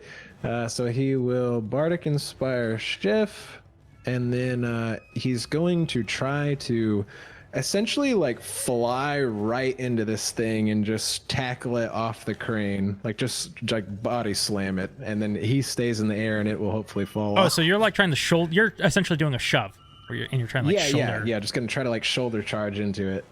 Yeah. You're trying to do the Titan shoulder. So that's not like a fighter exclusive move, right? That's Nope, shove. okay. Anybody can do. Okay, cool. Then yeah, contested athletics, I believe, right? Or like you would athletics from Lauren, and then like a then strength save, right? or It's something? either athletics or acrobatics from the Gotcha. Okay. Posey.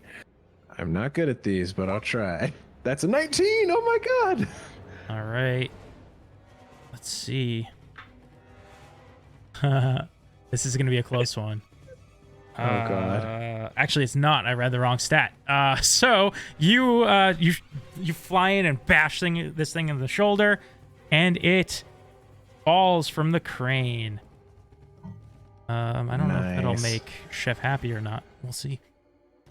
Oh, I hope I didn't mess anything up. But Let's see, because he was right Chef's there. just trying to get on the 5, ship. He 5, was Oh, just gonna I pick them thought off. so. I thought your plan was you were gonna grab this thing and bring it with you as like future liposuction. He does take some damage as he falls. Yeah, and then he would just use the last 10 feet of his movement as he kind of swoops around and starts flying towards the ship. Yeah. Okay, the blight's gonna go. It's last turn here. It looks like because it's not looking great. That's a.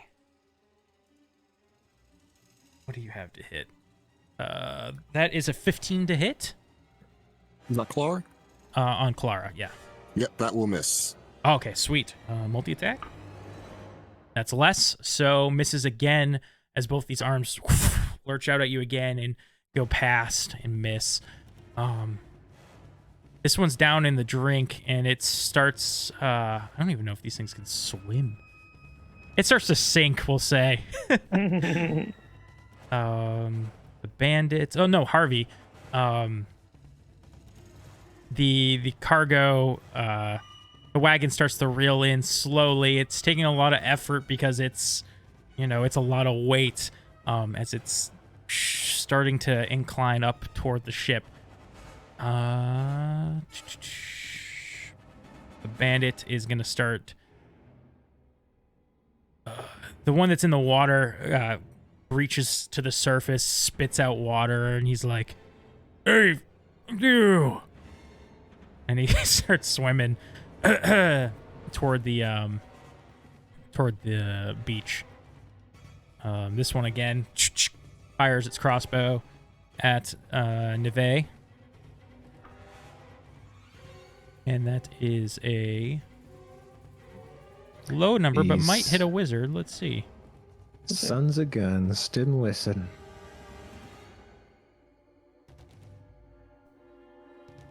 Where is it? A 13. She'll put her arm up and shield it. Yeah, it launches true for you, but you reaction shield and it bounces off of this force. Very cool. Chef. You do still have one that's engaged with Clara down below. Yeah, that's 20 feet down below, man. I'm Yeah. not climbing back down there. Sorry, Clara. No, so Chef's whole thing was he's going to come up here and try and kick that thing off and then just run across this beam and just jump onto the ship. As he just begins booking it and just knows that. Wait, is there a rope currently hanging from it? There is, yeah. I want to try to swing action. I'm gonna once I get to the end, reach down, grab the rope, and just I'm gonna get so bad rope burn on my hand. Okay, yeah. Grab it and slide down. Use metal arm.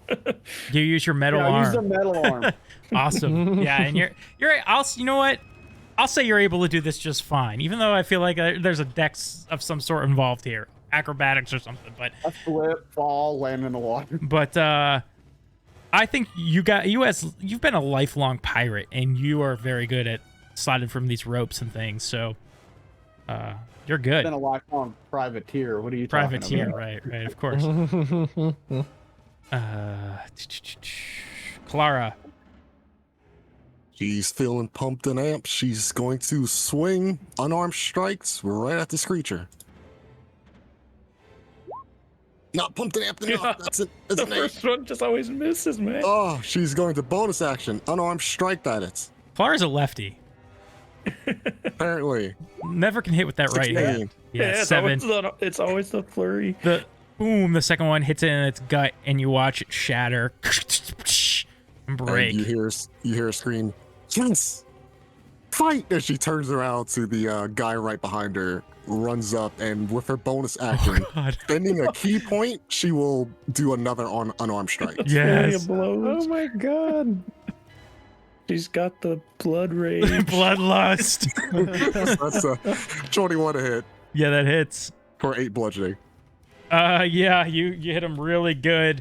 He immediately, as he gets hit, the blood squirts out of his mouth. His jaw is unhinged, and he looks pissed.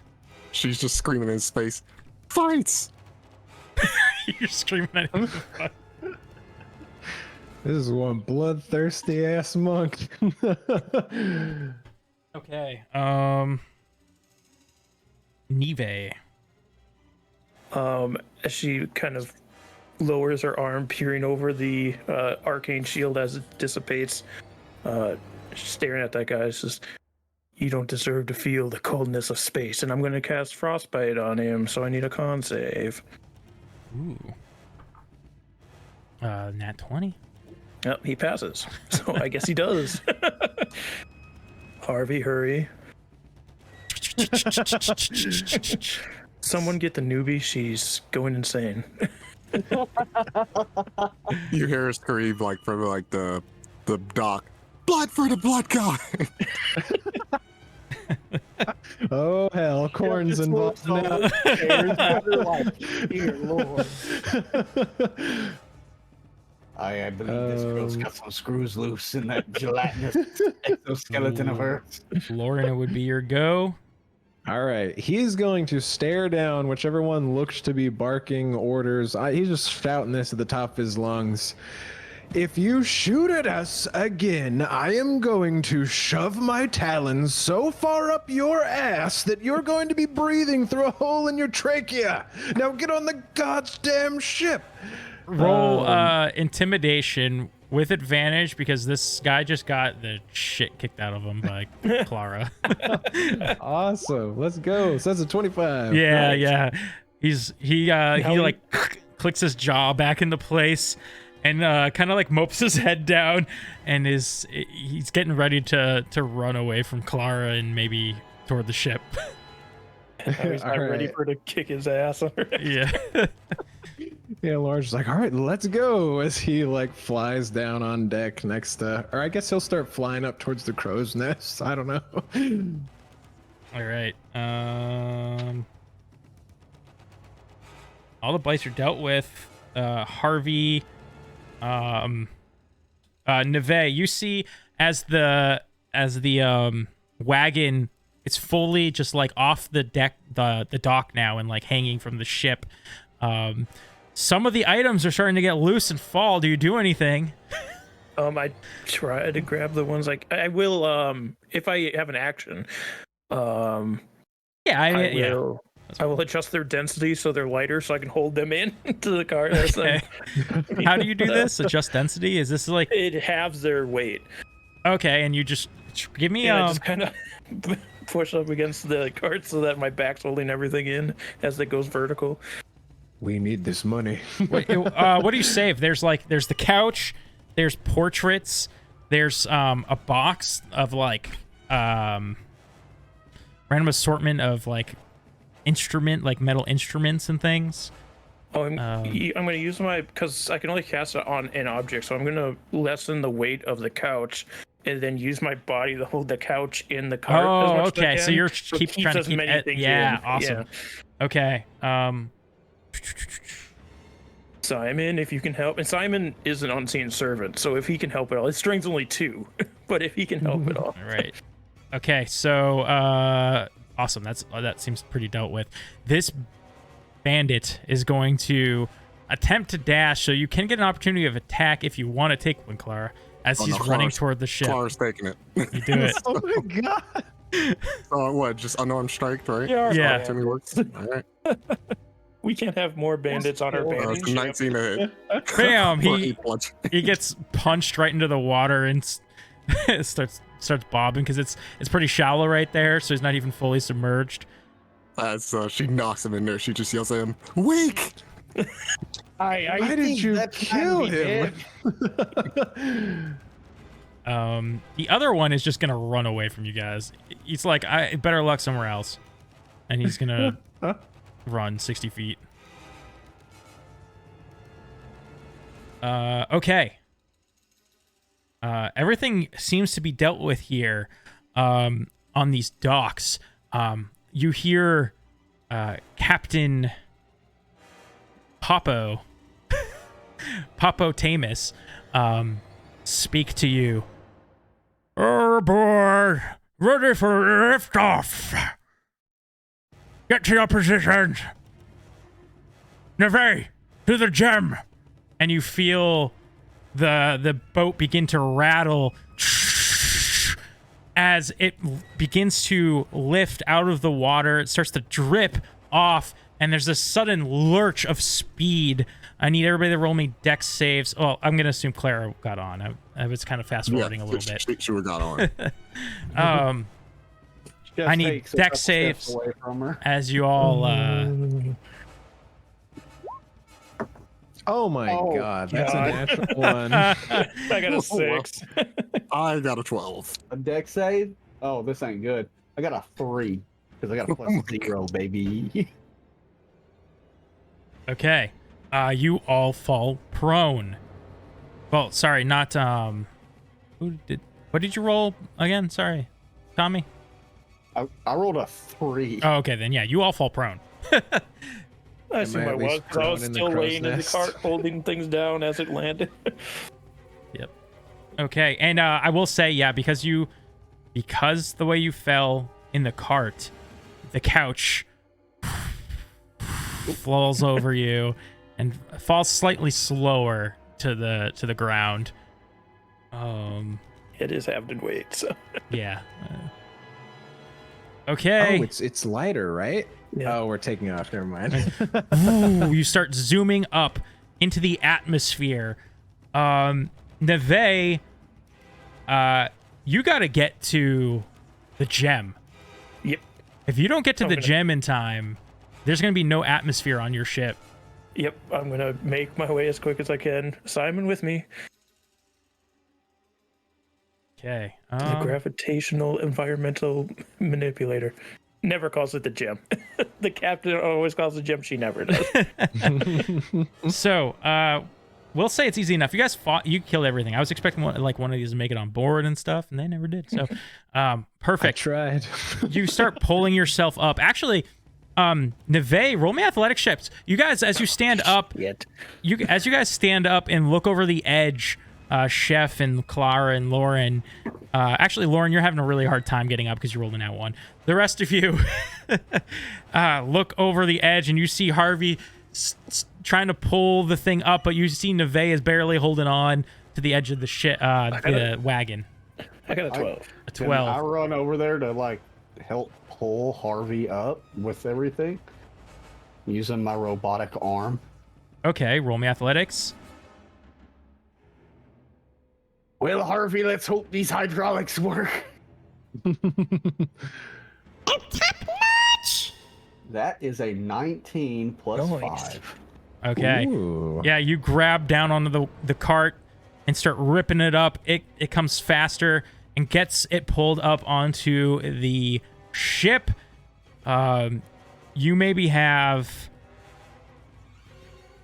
barely enough time to get to the gem if you sprint. Oh yeah, she's gonna rush down there. Down to the gem, you slide. You see before you this inert pinkish crystal. It's like resting in this cylindrical pedestal kind of thing. You gotta activate it. How does one activate it? I assume she knows, but I'd don't. say with a little touch of Arcana and a spin to start it. So do I have to cast a spell into it then? Or do I just have to touch it? Yeah, I mean, you can essentially just touch it. You could do a cantrip with this thing and just spin it. Alright, yeah. I just put my hand in there and focus arcane energy into it and spin it. Yeah. As you guys burst out of the atmosphere of this planet, tendrils lurching near your ship. You get just the massive scale of these things as they come up and are like coming out of the atmosphere along with you. This dome starts to appear and apparate around your ship. And for a moment, as you got out of the atmosphere, you felt yourselves kind of like floating out of your, like that airplane feeling when you finally hit you start coming down from altitude and you get that. The or free that- fall state. Yeah, you start feeling that, but then this bubble appears around your ship, and you guys all lurch back down, and it out of the clouds, out of the atmosphere, and into wild space. So, looking at the time, that's where we're going to take our break. Oh. Oh. Yeah. The Kibaronis it's or the whatever. Space whale. Nore. I love it. So we'll see you guys in just a little bit. Check out Lortomas art. Discord link in the description. Welcome back, everybody. Hope you enjoyed that break. For you guys, it was no time at all. For us, it took Russ, forever. you never know. It's the next day. It's not. It's like 30 We minutes put later. the same clothes on. We made sure to get our hair just as greasy. But just a quick recap here before the break. You guys were helping this man named Gimbal Glide Spocket. Don't know why I chose such a hard name for him. Move his furniture onto your ship because you guys are a moving company. Hey, would you look at that? We did it! Yeah! So, One job down. halfway accomplished. You still got to get him to your destination.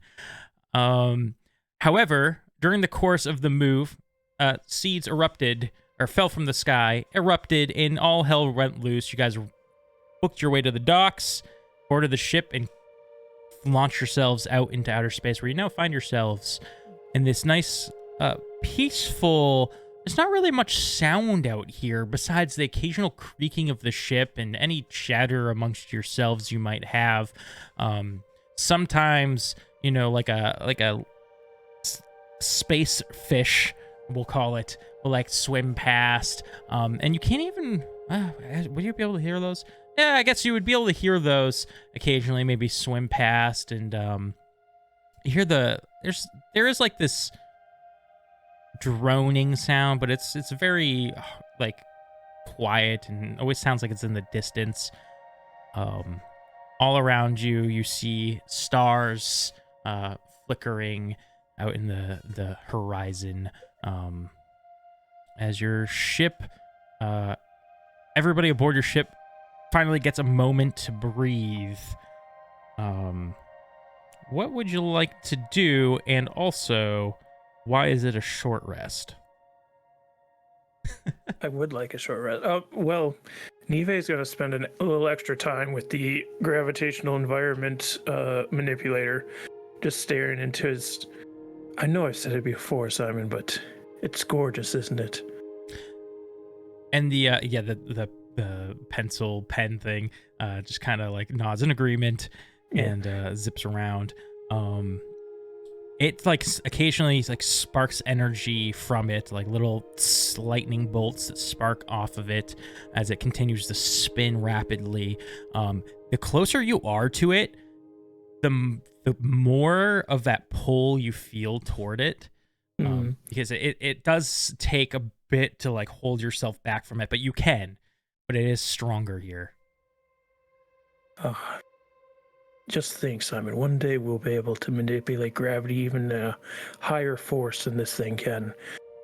Switch to illusory script, and she's gonna like kind of look again, like she does this every time she's down here, but she's trying to find bits and pieces of this machine that she can pick up on that help this thing to manipulate the gravity around the ship, and has her unseen servant Simon taking notes in illusory script, so it doesn't look like she's taking notes on the parts that she could get to make her own version of this thing, or some kind of thing to help manipulate gravity.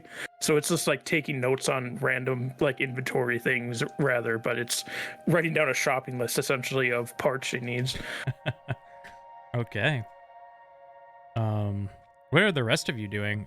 I'd say the rest of you are still above deck as Nive is below, doing some research. I was gonna ask, so since I was like flying to the crow's nest before we got smacked down, was I just kind of like smacked down in the crow's nest? Oh, you flew up to the crow's nest? Yeah.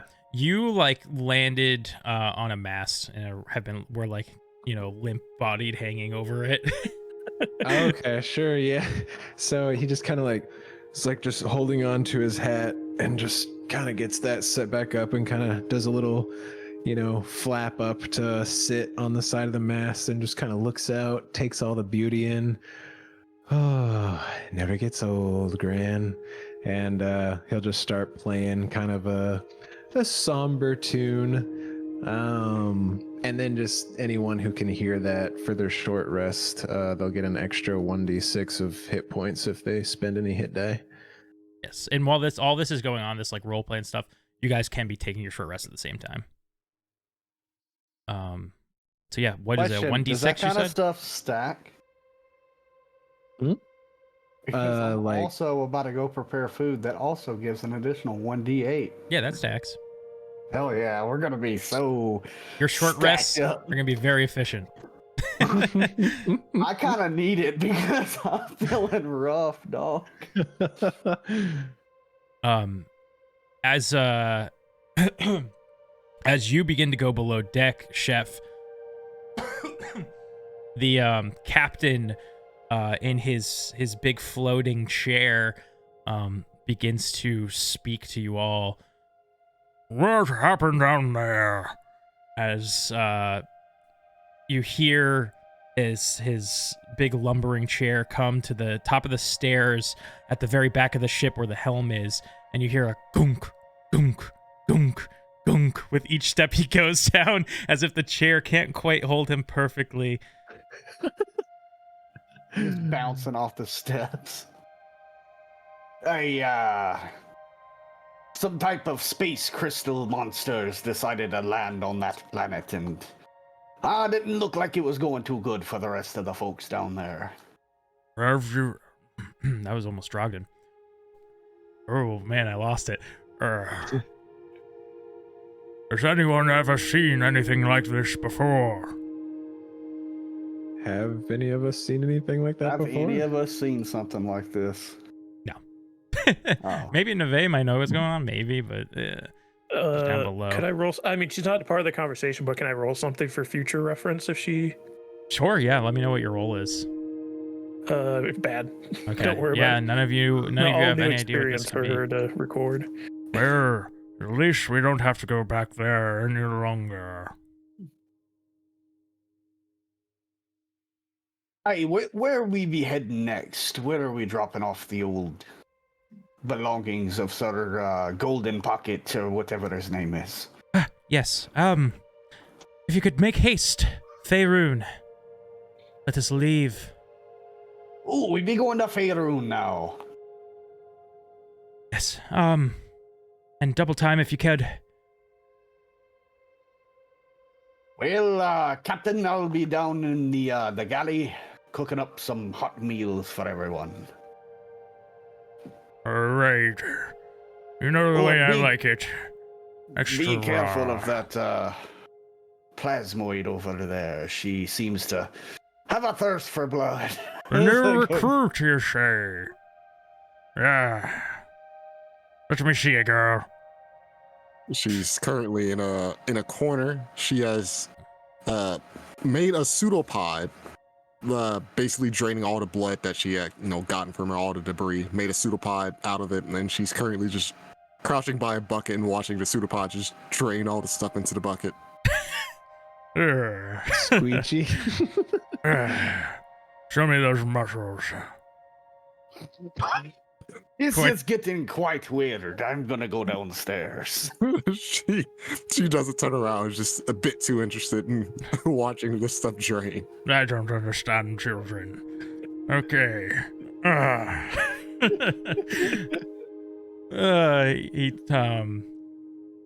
He turns back around and floats toward his quarters, but his chair turns one last time and he looks up to Lauren.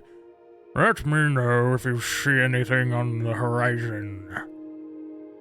On the horizon. Aye, aye, Captain. And he'll just keep flicking his loot. This is a strange event indeed. We must be aware of our surroundings.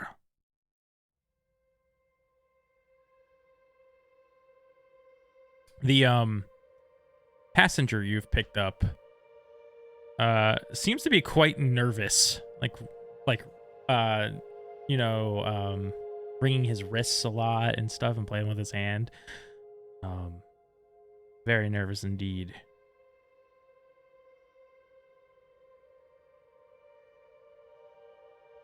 Or will finally reattach her plasmoid back to her, and she'll walk over to the merchant or mover, whatever it is, and she'll say, "Nervous? Why?" Scared me. Well, that was a great ordeal down there, wasn't it? It could have been more. Yes, of course. Thank you so much for saving me. Wouldn't have been an issue if you guys weren't 2 days late. Is that still an issue? Luckily, I guess not. I did lose my couch, though. I love that couch. It's just a couch. Lauren will, as he hears that, he's gonna keep playing his tune, and he'll just kind of shout, Neve, how long does it take someone to suffocate in the void? Less than a minute. As he keeps playing.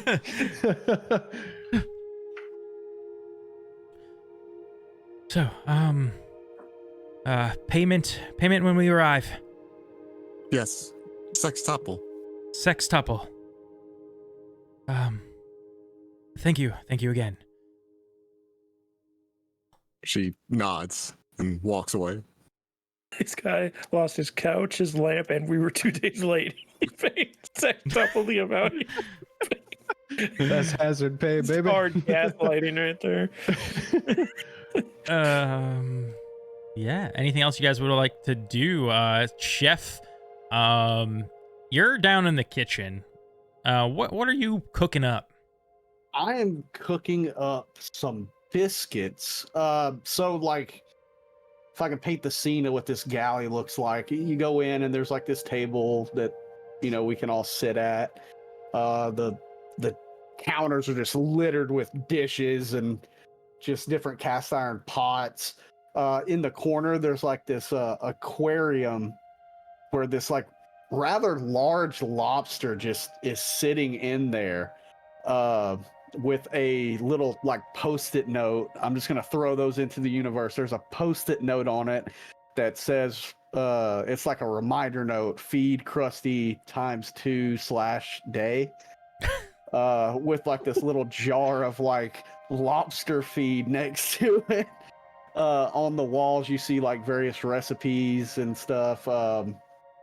As I kind of just go up to like this oven, I reach into these cabinets, get this different flour and like this cheddar, like this cheese wheel, as I reach into like this small ice chest that I have and pull out these, this red and white meat that says crawdaddy breast meat on it. Oh gosh. As I pull it out and start chopping it up and mixing everything together, I am making Narland style crawdaddy cheddar butter biscuits with a corn chowder.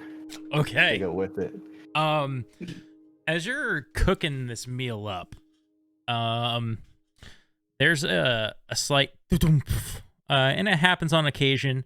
There's little bounces and bumps here and there as you sail the astral seas or the wild seas. I don't know what you would call it. You're technically not in the astral sea, I don't think, right now. You're in Wildspace. So you hit a speed bump. Let's see if it messes your dish up. Give me cooking utensils. See if you drop the food, like spill it onto the ground or anything like that. Now, this is the big thing, is what do I use with cooking utensils? Because I am proficient with That's a good point. cooking utensils. In this instance, can you change it each time or no? Yeah, you can hit the little gear and change it. For this one, well, I guess instead I'll just have you roll a dex saving throw, and if you're not proficient in dex, add your proficiency. Add proficiency. All right. because it's like you're using your proficient tools to do this, but it's a dex save. Okay, that is a 13 plus 2 for a 15. Yeah, like you're searing up the crawdaddies, and it like, you know, you hit this and it almost jumps out of the frying pan, and you just scoop under it and save it, and your meal turns out pretty well. While I'm doing that, I kind of look at I this cast iron skillet and kind of pick it up, and I kind of weigh it a little bit, kind of get its weight distribution. And I look over and find like just pieces of rope, and I run it through like the handle, the hole at the end of it. And I kind of hang it on the side of my body that is visibly less weighty to try and do like some weight distribution so I can actually move normally. Okay. Yeah. You're gonna have to eat some more food to really gain that back. Yeah, it's gonna take a while. Yeah, and your crawfish or your lobster is just staring at you through its thing, and little pincers going. So, that going on in the kitchen. Anything else you guys would want to do before your short rest ends? And Oh, go ahead. No, you go ahead. Oh yeah, Lauren just, playing his tune. He's just gonna fly up to the crow's nest and pull back a loose plank and get his little bottle of whiskey and take a couple swigs and just start singing along and then put it back. Just trying to get to a more happy tune now. But yeah, that's it. Yeah, you reach under the floorboard and grab a thing, your drink, and take a few back. Neve, were you gonna do something? I was just gonna say she's kind of set up her workspace in the same room as the gravitational environment manipulator. So she's got like maps of Wildspace on the walls, and you can see like courses that have been plotted between planets, and each course has like a safe route and also a route that kind of goes past a black hole. And she has all the black holes in the multiverse labeled on each of the maps. And then there's like, to most people they'll just like a little basic equations written on the wall, but they're actually illusory scripts for her different kinds of equations working on black hole science. And she's activated her boots of levitation, so she's just leaning back as if she's sitting in a chair, but she's just floating. And as this little silver orb that has attuned to her gravitational pull, it kind of rotates around her. She'll like manipulate it as it moves past her, just looking over all of her equations and maps and things. Very nice. Yeah, it's at this time Harvey up the staircase, and he's in his mech, but he pops out the top of it, where like he's got that little spot he can pop out of the top of, and he grabs a hold of the helm at the top, and now he's taking his position as helmsman. You guys know that just for so for the audience, I guess, I've made some adjustments here and there for space. I almost said space jamming. Spell jamming. Thank you. For spell jamming. Welcome to the jam. Just to make it more fun, more interesting, give everybody a little bit more to do while sailing. Hence the gem and things like that. So, when you spell jamming, you it costs the spell jammer, which is the person who's usually in a chair, spell slots that they put into the chair that causes it to gain the magical force to propel forward. And it does make slight course directions as it goes. The person controlling the chair is able to do that.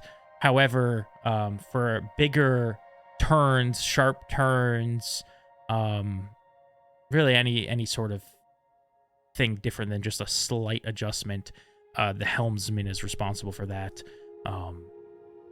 So he's up there and he's steering it away.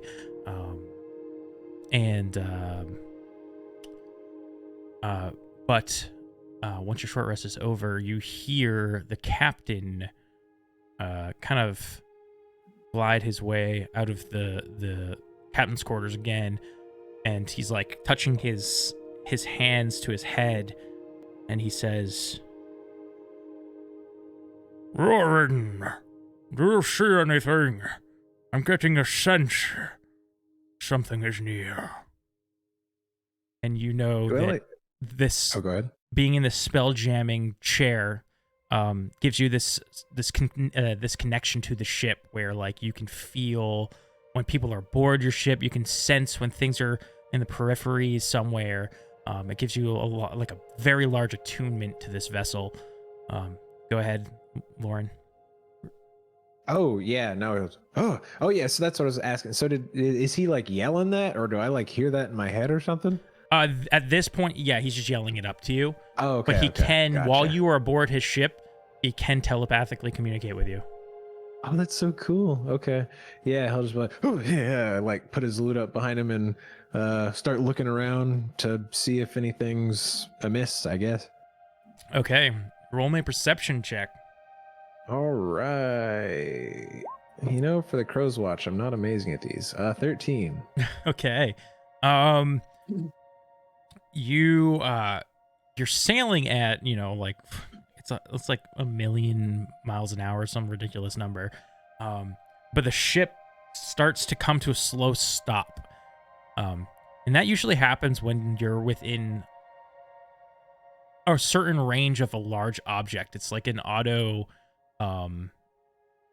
it's more like the captain. Yeah, it's more like the captain feels the presence of something and needs to make sure you don't hit it. If you ram things at the speed that Spelljammers go, you're just instantly dead. It's not good. So all Spelljammers pretty much know, like, you sense something, you slow down. And you guys slow. And with your 13, it takes a while before maybe there was the sun, this system's sun is like kind of beaming around this other planet in the horizon, and the sun was kind of getting in the way of your view of this. But as you get into this like new position, the sun's slightly more blocked. You start to see these ships with these massive green wings coming off of them instead of sails, and they're forming what seems to be like a blockade.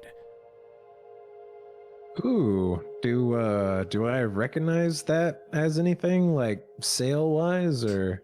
Yeah, give me a history check. Okay. Oh boy. Let's see here. Oh, 19 for a +0. Awesome. Okay, you've seen this ship design before. How long have you been on this crew? I think it has been about 5 years. 5 years. So you've seen these before.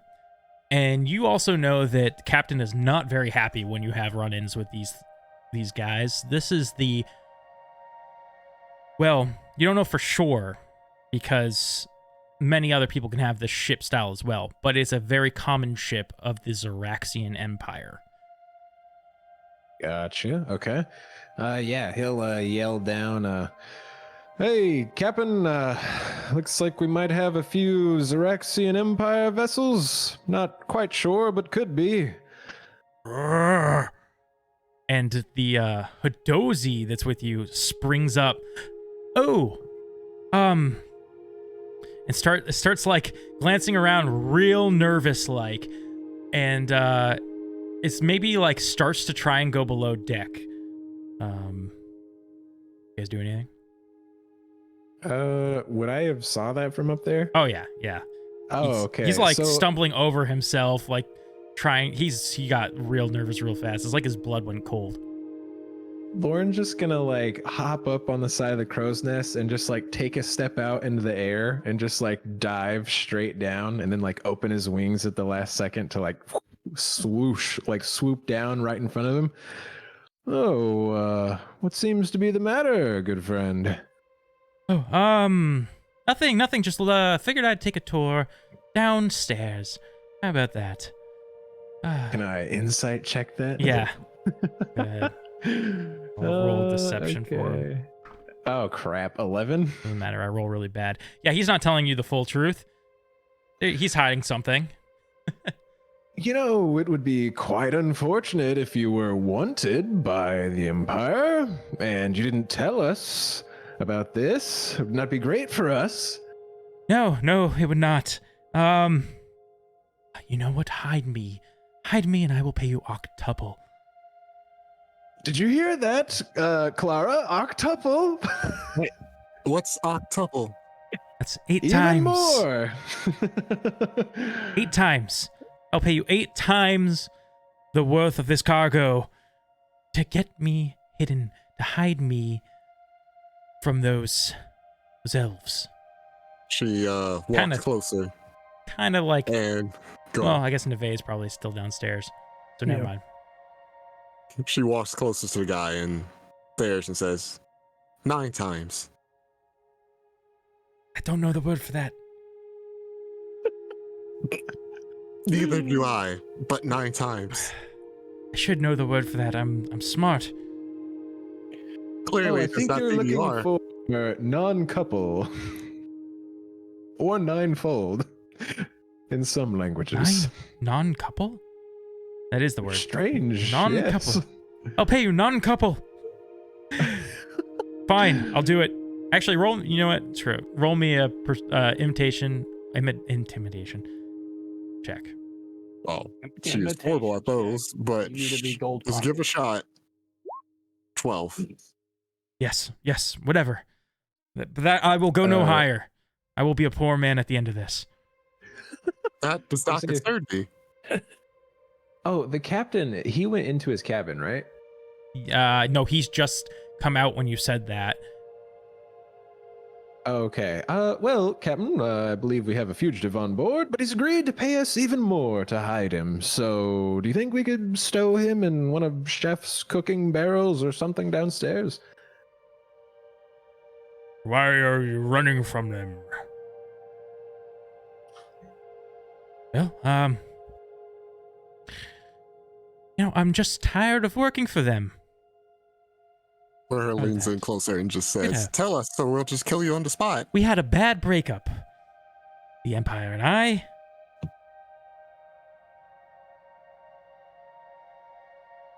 Well, Captain, is it enough? Ninefold. Aye. Ninefold is enough.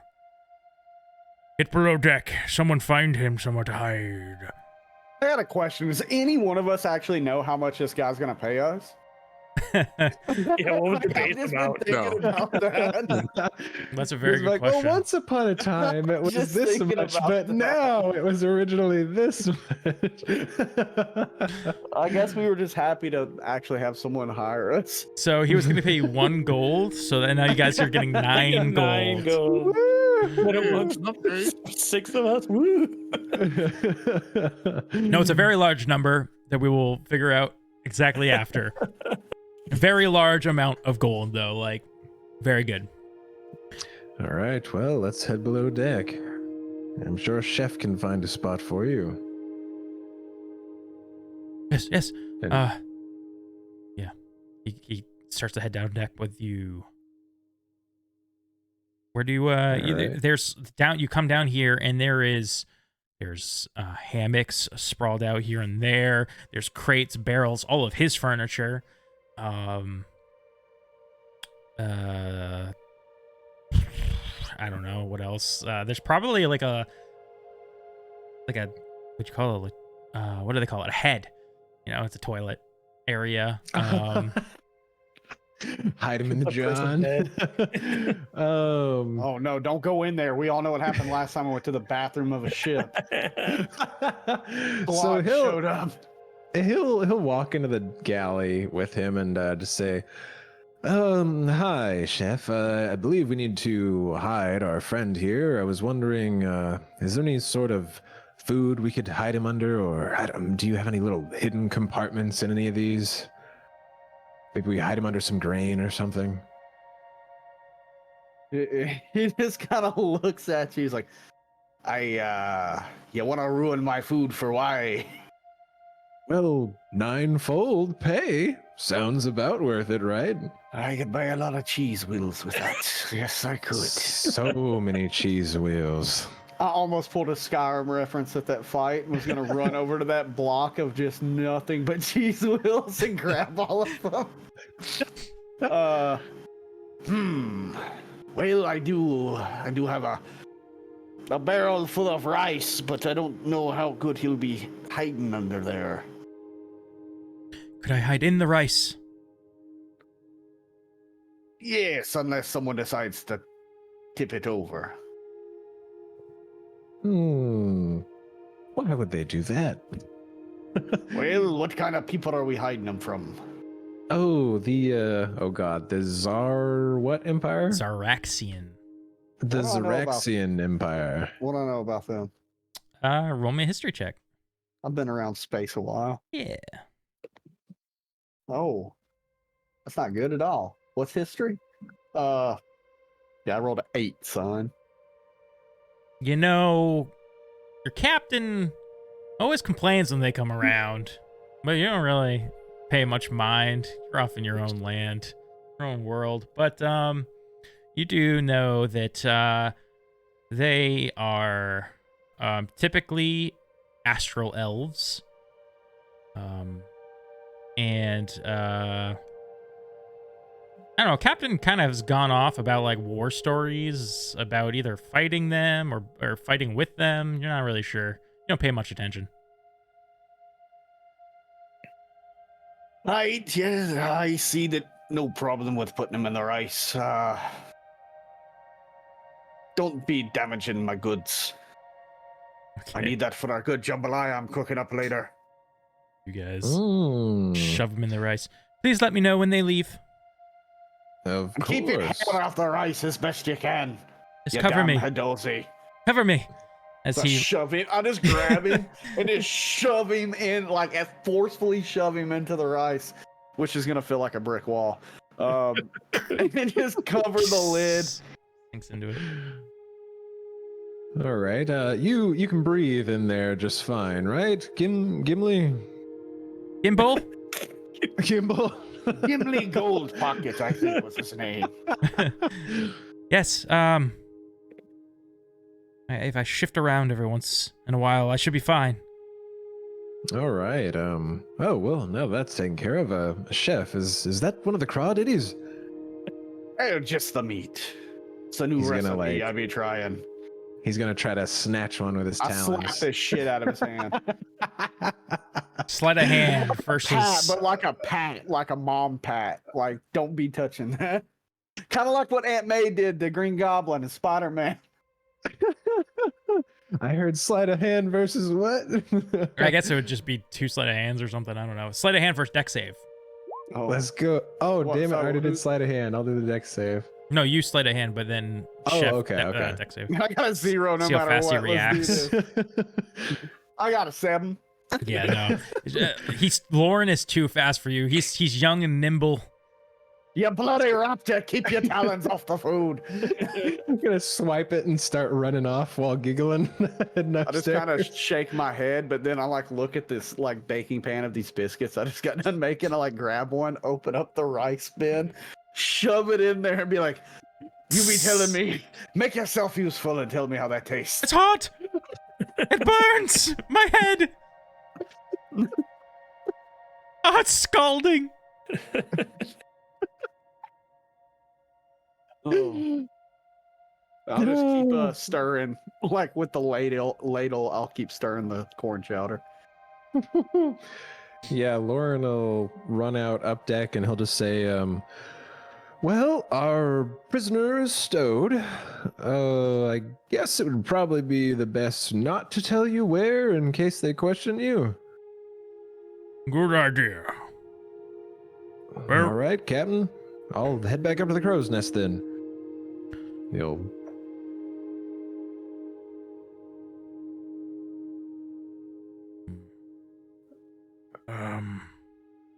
All right.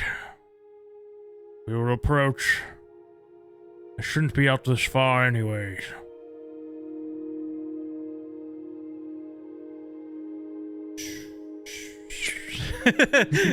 I love that. You guys begin to approach, and as you do, this the ship's probably about the size of yours, but it's got this very large wingspan.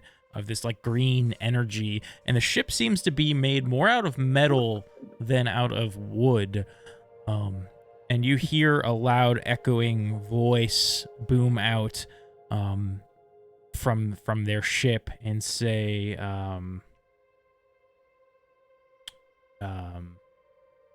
"Halt, bubble-wrapped bullywog, and prepare to be boarded. This is the Dark Star with the Xaryxian Empire. Stand down for inspection."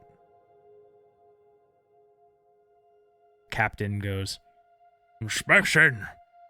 You're out of your jurisdiction." "But fine. We have nothing to hide.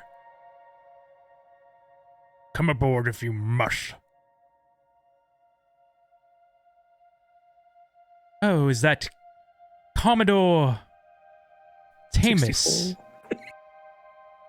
"I hear. What are you doing now? Some fine work, it seems. The bubble-wrapped bullywog, is it? Wonderful. We'll be right aboard." And you watch as these astral elves in this like elegant like red and gold trimmed armor, and it like kind of turns into cloth and like comes up their neck, and it's like these high collared robes underneath, and they start to jump off of their ship and float towards the direction of yours. And as they come out of their astral out of their gravitational field, these like, you notice they have like these dome shield helmets on that seem to be providing them like oxygen or something. And as they over to your ship and land on the deck, and the helmets retract,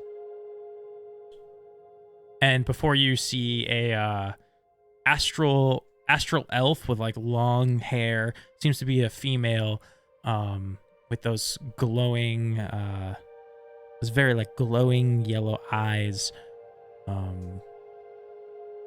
and as well as two other elves who keep their helmets on. Well, so let's start with the top. You over there, you search the captain's quarters. You let's see, you come with me down below. So Alarn is gonna like swoop down from the crow's nest after seeing this. Yeah, I was about to say I that. mean, Lauren! Lauren! Suddenly, Alarn. We have to kill him now. We're space Lauren. Tron. Lauren will swoop down from the like crow's nest and kind of like take a knee in front of her and just like take his hat off as he looks up at her and just says, I've never seen I've never seen any stars brighter than those eyes. What is your name? She sneers down at you. Oh, roll me. You know what? Roll me a charisma check. He's a hopeless romantic, man. I love it. Awesome. All right, charisma. Oh my god. Holy buckets! It's the first net 20. Well, no, there's been more. But it is. Oh, dude. Dab on him. Dab on him, dude. Dab on the DM. Well, Tamus, you keep quite nice company, I see.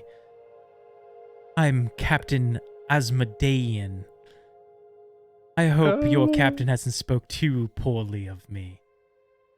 Only good things, of Oh. course. I'm sure. This one's a keeper. And you just hear your captain grumble some nonsense under his breath. Anything you need, madam. And he'll like stand up, kind of take a bow, and like offer his hat over like to the side to wherever she needed to go. You know, have you ever thought of some real money? Well, the I could always use funds, of course, especially in such good company. Lauren leaves the party, episode 1. I was thinking about that. It's like, I gotta be careful what I say here.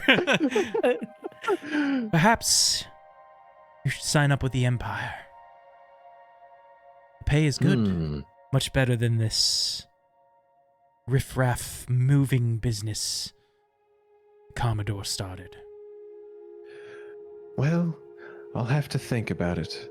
As long as I could serve under your squadron, that does sound like quite the offer. But first, I do have an obligation to fulfill this job. Very well. Would you perhaps lead me downstairs? Of course, and he'll like put out an arm to like escort her down. Okay. And the like elves begin to fan out and search your deck. Anybody else want to do anything? Neve, you would see them. Yeah, you would totally see them come down. You've been down here. Yeah, I was gonna say there. Like, I would have ritually cast alarm in front of this room for whenever somebody comes in. So if they start to come in, without looking, just who comes down to bother me while I'm doing my work? It is the Astral. Whoa! It is the Xaryxian Empire. Instantly, when she hears that, she'll stop the levitation spell and go to her feet and stand rigid, and turn to face them with a traditional astral elf like sign of respect. I'm sorry, Captain. I didn't know you were aboard. Welcome. Did not expect to see one of us aboard. Such a It's not the most pleasurable of places to be, but this is where I find myself in this time. She kind of like glides her finger across like a desk that's a little dusty, and she looks at you and she says, so, tell me, any stowaways amongst your ship? Stowaways, no. Roll me a deception check. I mean, she doesn't think it's a stowaway because she hasn't heard that conversation Oh. about him. Yeah. Okay, if you've been locked away in your room this whole time, Yep. I will allow with advantage, because I feel like you're smart enough that you would know that maybe this could be. I think she would have answered before thinking about it, but then afterwards, she would have like, oh, wait, maybe. Thank God I got a natural 20. It does go down to 19, but a natural 20. Yeah. Contested insight, but I'm not great at rolling, as we all know. Well, what brings you out so far? Not knowing if this do I recognize this elf at all? I assume I recognize like the captain's apparel to know that she's a captain. You definitely know she's a captain, but you don't recognize her. There's so many captains. Okay. Still to be safe, knowing that she's the Xaryxian, say, I'm here on work study this semester. Work study? Where are you studying? Strixhaven. Fine establishment, of course. One of our kind would be most welcome there. Well, hold on. I'm gonna roll something. Have I met you before? I don't recognize you, other than your adornments. You know, I am quite the adornment. Silence, Lauren. Yes, you are. Gotta pinch your cheek. Well. I felt like there was something there, but let me continue my search. Thank you for your time. Thank you. Goes to the kitchen. This is gonna get real weird. They start. Yeah, go ahead, chef. What do you do as they start opening cabinets and like pulling out cookware? When they come in, I'm gonna say,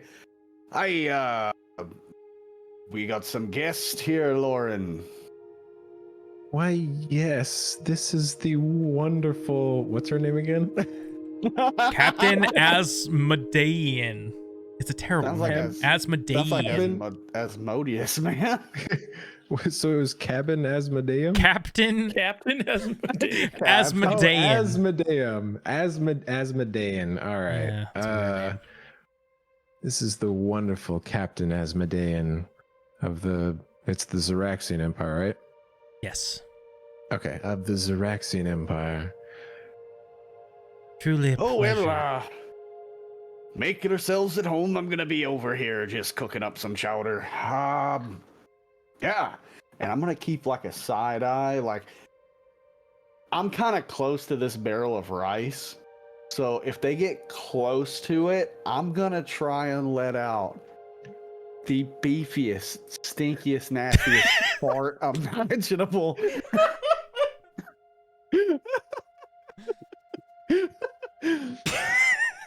You wanted the opposite of Strahd, you're getting it. Because, like, if it smells bad enough, I could see someone wanting to be like, I need to leave this kitchen now. Asmodean snaps her fingers to the one that she brought down with her, and she says, "Quickly, bring the poster." And he unfurls it in front of you, Chef. Have you seen this man? It is a picture of Gimbal Glide Spocket. So Alarn is gonna like let go of the captain's arm and just kind of try to grab that. I don't know that I have seen this. Deception. Man. All right. You know what? All right. I have a +6 in this, please. Okay, 19. Okay. Huh. Well, perhaps he's been dealt with. But you wouldn't mind if we just look around a little longer. And she is going to, the other two start, again, opening things. They get near the rice container. I'm letting it out, dude. Beefy fart, man. I'm going to roll disadvantage investigation on theirs as you kind of like are near this rice barrel. I'm like scratching my ass, and then I just lift a leg and just let one go, man. And I'm drunk, so I might shit myself. I don't know. It's like the male one is like going to open the rice barrel, and you just let out this loud, wet, and it just reeks up the room. And come on, man. I'd be sorry. It's this new crawdaddy diet I've been on. He starts gagging, and the captain sneers as it hits her nostrils, and her face curls into this disgust, and they move along out of that room. Asmodean, let me get you out of here. Oh, the disgusting barbarity. Oh, Lauren, while you're out, I think I might be needing some of that toilet paper we keep in the privy. Okay, I'll get you some, Chef. One last And then I immediately dump all the food I'm just gonna cook out the fucking window. Is it like thumping coming from the rice container because he's gagging?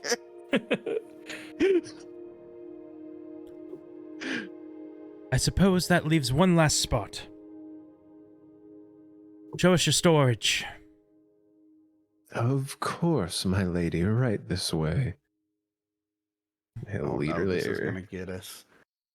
Oh yeah, there's some other thing we didn't know about. Well, I bet we he's have got all a journal this in shit. that fucking thing. We have all It's this like- shit. You bring them to the storage room. Lauren, you have a brief second of, oh shit. Yeah, that is where we put all the stuff. Before they open the door, or like the I'll say there's a door for it here too. You open it and they enter, and turn back to you, Lauren. Interesting. Whose stuff is all this? Oh, well, you see, we just left this planet, and they just decided to pay us to move some things for them, but they said that they would meet us at our destination. Interesting. Did they now? Deception Yes. once more. Okay. Oh, Please no. don't fail me. Please don't We're fail on me. board. No, 11. Oh, No. insight check. No. Did they? 'Cause that's not typically how it goes, though, is it? Usually they hire you to bring their things aboard, and you deliver them and their stuff to the location. There's not many ways of traveling between planets. You wouldn't lie to me, my feathered friend, would you? Of course not, my lady. How could I be untruthful to one as beautiful as you? The truth merely comes out. I will have to say, have you ever been around that many people in high society, Asmodean? It was quite the contract, and as you know, our ship is, well, to be honest, a little bit disgusting. Our client figured they would get a little bit better passage. Their things, of course, they were fine with a motley cargo ship. Perhaps. So while this is Go oh, ahead, sorry. Clara. So while this is going on, Clara is gonna walk down with that bucket of blood that she had down into the storage room. Okay. And as she's walking down the stairs, she's going to trip over her own feet, Okay. and the bucket of blood will start flying. Okay, are you purposely launching this in a direction of somebody? No, it's so an accident. She just lost her footing. Okay. Is it like headed towards us? Yes. Just go to the Okay. storage room. Can Alarin try? Or, no, Alarin, this is too close. I screwed myself here. Can Lauren, or I don't know, do I even know it's coming? Do I like hear her trip? You'll hear her like, coming down and open the door. So Yeah, I'll give you some sort of reaction if you would like. Okay, so because I'm gonna see if like he has enough time to like react and maybe like catch this before it like covers the poor Lady Asmodean. Okay, roll me a dexterity save. All right, let's see. That is 22. Oh yeah, dude, you hear Clara coming, the as she like begins to fall, and you reach out your feathered hand and grab like the edge of the bucket before it fully spills. Some of it does like run down your wrist, but you manage to stop the full spillage. Yeah, so as he's like holding this bucket, he's like, "Oh, sorry about that, my lady. As you can see, we're not the ship for passengers above a certain class. I mean, this is just a bucket of blood. I don't really know what else to say." Yes, it is hard to get good help, isn't it? Absolutely. This new girl, she's quite the wild card. what does wild card mean? It means you're a magnificent part of this crew, Clara. Insight. Oh, deception for 16. Oh, barely beat it. I got 15. So, Oh, that was close. Barely dodged the plasmoid. she says, I see. Sorry about the bucket. Oh, well, I managed to stop it. I assume there's no harm done, Lady Asmodean. No, just perhaps you both could give us some time to search here. Go on. You understand. Oh. Okay. Why do you want to search here? There's a great many things. Lots of spots someone could be hiding. Why would someone be hiding in here? Well, you see that planet? She looks out the one of the windows. Down there.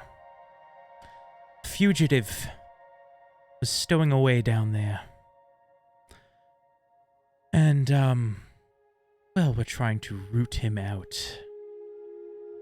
We figure he's smart enough to procure a vessel such as this.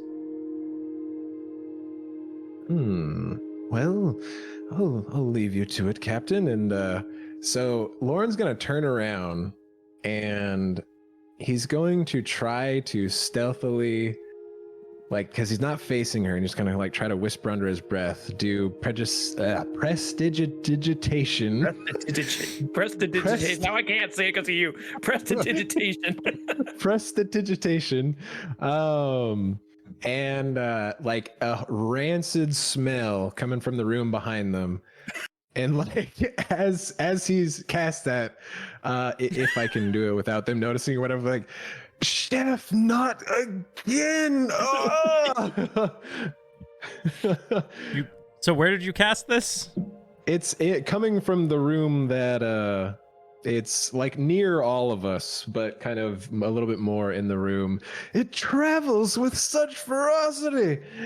You, the guy begins to gag again, before the smell hits.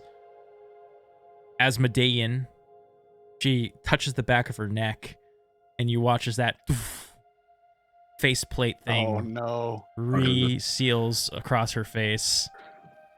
The guy follows suit. Clara will say, "Are you so weak that you need that helmet?" Oh gosh.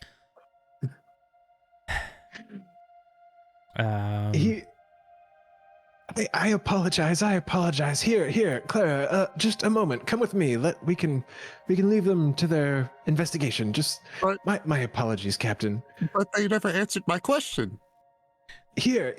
Come, Clara. And then, like, as he like tries to turn her around, if she lets him, he's gonna whisper in her ear, like, "You can still turn small, yes?" Yes.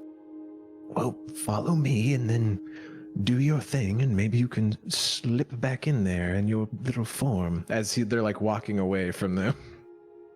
So, as they're walking away, she is going to detach a little plasmoid.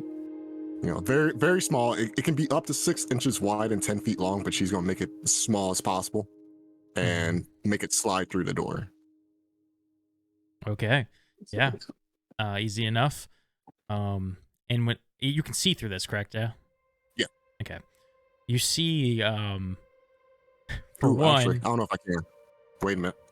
You can, but it has to be attached to your body. If you're talking about the pseudopods, they're like arms, essentially. Yeah. But you can transfer where the nerves are that like sense stuff. Okay, yeah. So yeah, you won't be able to see through your main portion of your body, but what you put under the door, you can see. Okay. Yeah, so you... So wait, she can see out of her toes? Yeah, because the nerves move around inside of a plasmoid's body that like are she for literally sight has and sound eyes and stuff. in the back of her head. Yeah. So you stick the pseudopod under the door, and you see I rolled a nat 1 as the guy who was about to go look into like this chest starts vomiting in his mask, and he's like, "It's dropped in here with me. It got in before I shut it." And he's gagging away. The woman says, "Screw this. I'm growing impatient." And she grabs her weapon and looks for the other dude to do the same, and they start smashing the furniture in here. And I think the rest of you would probably start to hear the as they start smashing things. Oh, breaking. Dear. They're breaking our money. Well, that's not right. Let's go check in on them, Clara. Chef, do you think you could join us? I kind of ruined my chowder anyway. Yeah, I guess they'll... Oh, it would, Nive would be able to hear that, right? I'll leave the stove on. Yeah, but she's staying in her room. She's not messing with Zaxian Empire stuff, especially when they almost noticed who she was. Gotcha. Yeah, the Lauren will go knock on the door. Captain, that sounds like you are destroying our property. I don't necessarily think that's legal, is it? I believed you to be an honest captain. Well, the great thing about this not being Xaryxian waters is that the rules do not apply here. She swings the door open, and you see like a dresser that's like smashed, and like the couch. You didn't save the couch. Never mind. Like a pillow is like cut open, and like the feathers are thrown everywhere, and they've been like ripping through things. And she slides a crate out of the way. Steps, and you hear a squeak of a floorboard that's loose. She goes down. What's this? Peels the floorboard up and grabs something underneath.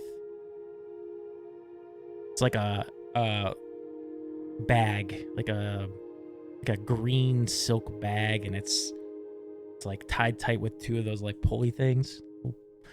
And she Drawstrings. Thank you. She opens it up. Oh, no. Drug smugglers. Oh. What do we have here?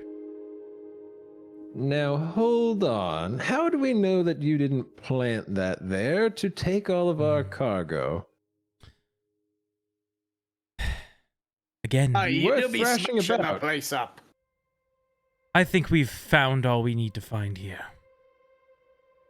Clara's gonna extend her hand and say, "You broke our stuff. Payments." Roll a persuasion check. It's going to be very hard. Can I aid her in that by being like, it is only the right Nat thing 20. to do? Nat 20. This is asking. This is one of those things where you're asking for the near impossible. And the possible happens. As she's leaving the room with this bag, she flicks you a platinum coin. Nice. And she storms out up to the top deck. Who's on the top deck? Anybody? It would just be the captain. I mean, unless one of you and, follows. Harvey. I was gonna say, weren't we kind of like in the hallway in front of the door? Like, did she just like blow through us or something? Essentially. Yeah, and then if you guys were trying to forcefully stop her, you can, yeah. No, I'm not trying to. So, like, real quick, like, how, like, would we, we've been doing this for a little while. Like, how threatening do these people look?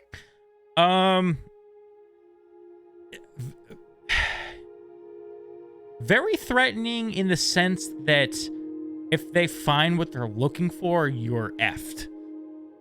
But they just seem pissed that they haven't. Like they really were expecting to find this guy here, and they have not succeeded. And now they're just pissed. If it helps, Nive, who's very much I'm smarter than you and I know better than you person, immediately stood down when these people came into her room, where she is at her most high and mighty. Gotcha. I am the god of this vicinity. Worship me. Well, just so you know, Asmodean, I honestly have no idea what that is. Or do I have any idea what that is? Yeah, do we know about these drugs?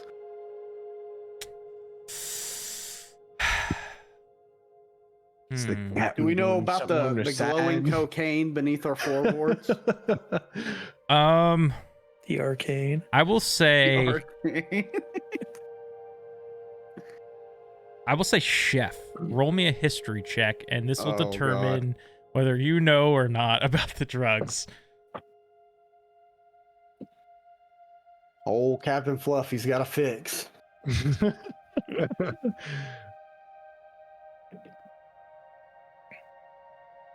History is a +3. That is a 23. Chef does. Baby boy. For a natural way. 20.